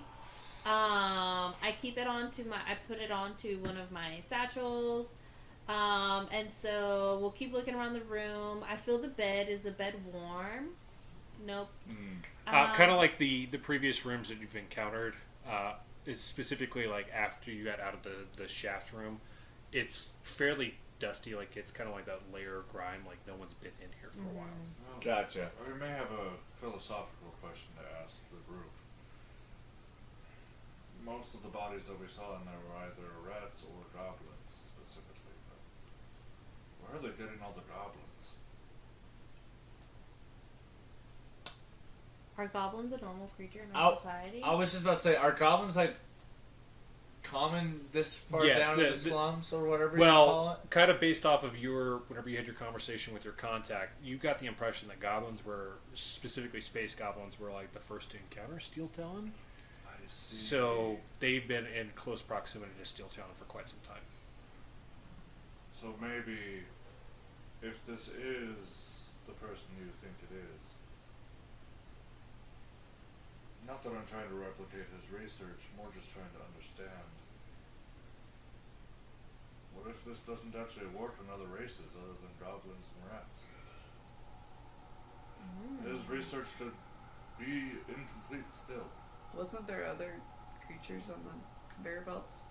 There was dragons. I think dragons. I'm pretty sure. Right? Yeah. Yes. Yes, dragons, goblins, and Rats. rats. So it seems like we still may have some time if we can find where he is at. And ideally we interrogate rather than kill. Yes. Why Yes. would it be unfinished though when we felt the souls leave the body? If it was finished, then we would be having a bigger problem on our hands, I would think. what if we're not there yet? What if we're on the verge of it being a big problem? It's fair. That's a fair assumption. I'm not entirely sure. That may be why we are here. The universe brought us together. We must save the galaxy. Yeah. I'm with you. Yeah, I do a super generic, like, seen it from the movies, like, hero speech. Sure, I'll take a knee. Okay. But after that, then I look at one of you guys like, okay, so, like, what should we do next? Well, I mean, right is always right. And we're still waiting for the black box to come back, right? Okay. That's probably like a week or two, right? Or something Yeah, it was like like that? 2 weeks that it's Yeah. gonna be. Okay, so You have 2 different plot threads that are running concurrently. Yeah. I suppose the only thing that we can do is try to find your person of interest and wait for the black box. So should we go back to our home station? Because we still have the guy that you reached out to, Yeah. plus the black box. We also could go to this last room if y'all want to check it out. Well, I mean that's our only way out, probably. Oh, well. Let's say backtrack all the way. I don't want to blacktrack this. Was it backtracking the way out? Yes. Yeah, well, For meta, yes. The way out is the way you came from. that's, But the better question is, why did you come down here? To find fucking Steel Talon. That robotic motherfucker. he escaped from our clutches the last time John and I But saw he him. wasn't down here because this has Everything's been been old. everything. There's Wait. dust. You're missing. He created the crater in the center of the shaft room, and you can see his prints Oh, leading in. Yeah, he's trying to make some fucking robotic. John, Well, remember, Steel Talon is a fucking dragon. Well, he's a robotic dragon, right? Yeah. yeah. but we have found the dragon pieces, so he's gotta be down here. Well, I mean, not that I'm unwilling to fight the dragon. I bet I'm just not useful fighting inorganic things you. But the universe brought you here for a reason. for my intellect. Sure. I love how T is still pushing this agenda. Like, I'm not effective fighting these creatures, as he's killed 2 of them. Yeah. Right? Yeah. And his bread and butter is healing other people. So, like, But I can only heal them once they've lost But half of their HP. I also feel like he's so selfish, like, in a lot of his actions, that, like, he has this ability, but, like, that wasn't intentional, I wouldn't- really. like he was hoping there was going to be some greater Yeah. self-benefit of being a Yeah, mystic. yeah. Like, he's like, I have this ability to, like, save you, but I Oh need you my to God. praise me as well. You I'm not know? trying to be selfish. Let's go to the last room, okay? Okay. Let's go. Yeah. So at this I point, I'm agree like with- gung ho. I'm like, okay, we're superheroes now. Let's go. Yeah. Let's go, y'all. Ryan knows how to fucking handle it. Maybe you should take some notes and just Okay. kind of like follow. So them are we all. all going out this way? Oh yeah, you're the leader Okay, now. okay. Oh gosh, no. Okay, before you get too far, Where do you want me to stop? Because I'm gung ho. I'm confidently walking out. I would these say you halls could now. comfortably go this far before we need other stuff. Okay. All right, so as you guys kind of round the corner there, for John and Shanti, you've encountered a similar layout to this room before. You can see a couple security bots that are currently inactive in standby mode. Oh shit! This is the recharge station or whatever the hell it was. Yeah, so in this room, This is where you took damage before, right? Yeah. you've got 4 recharging stations. Currently, you have security bots sitting in this one and this one. Before we do anything in this room, we're currently at 11 o'clock. Gotcha. Would we like to stop here so that we don't Yeah, I don't get in want the to be middle of something interrupted, that we though. don't want to? Did a little bit of milk in my chocolate type thing, or whatever. Perfect. So we'll end our session there.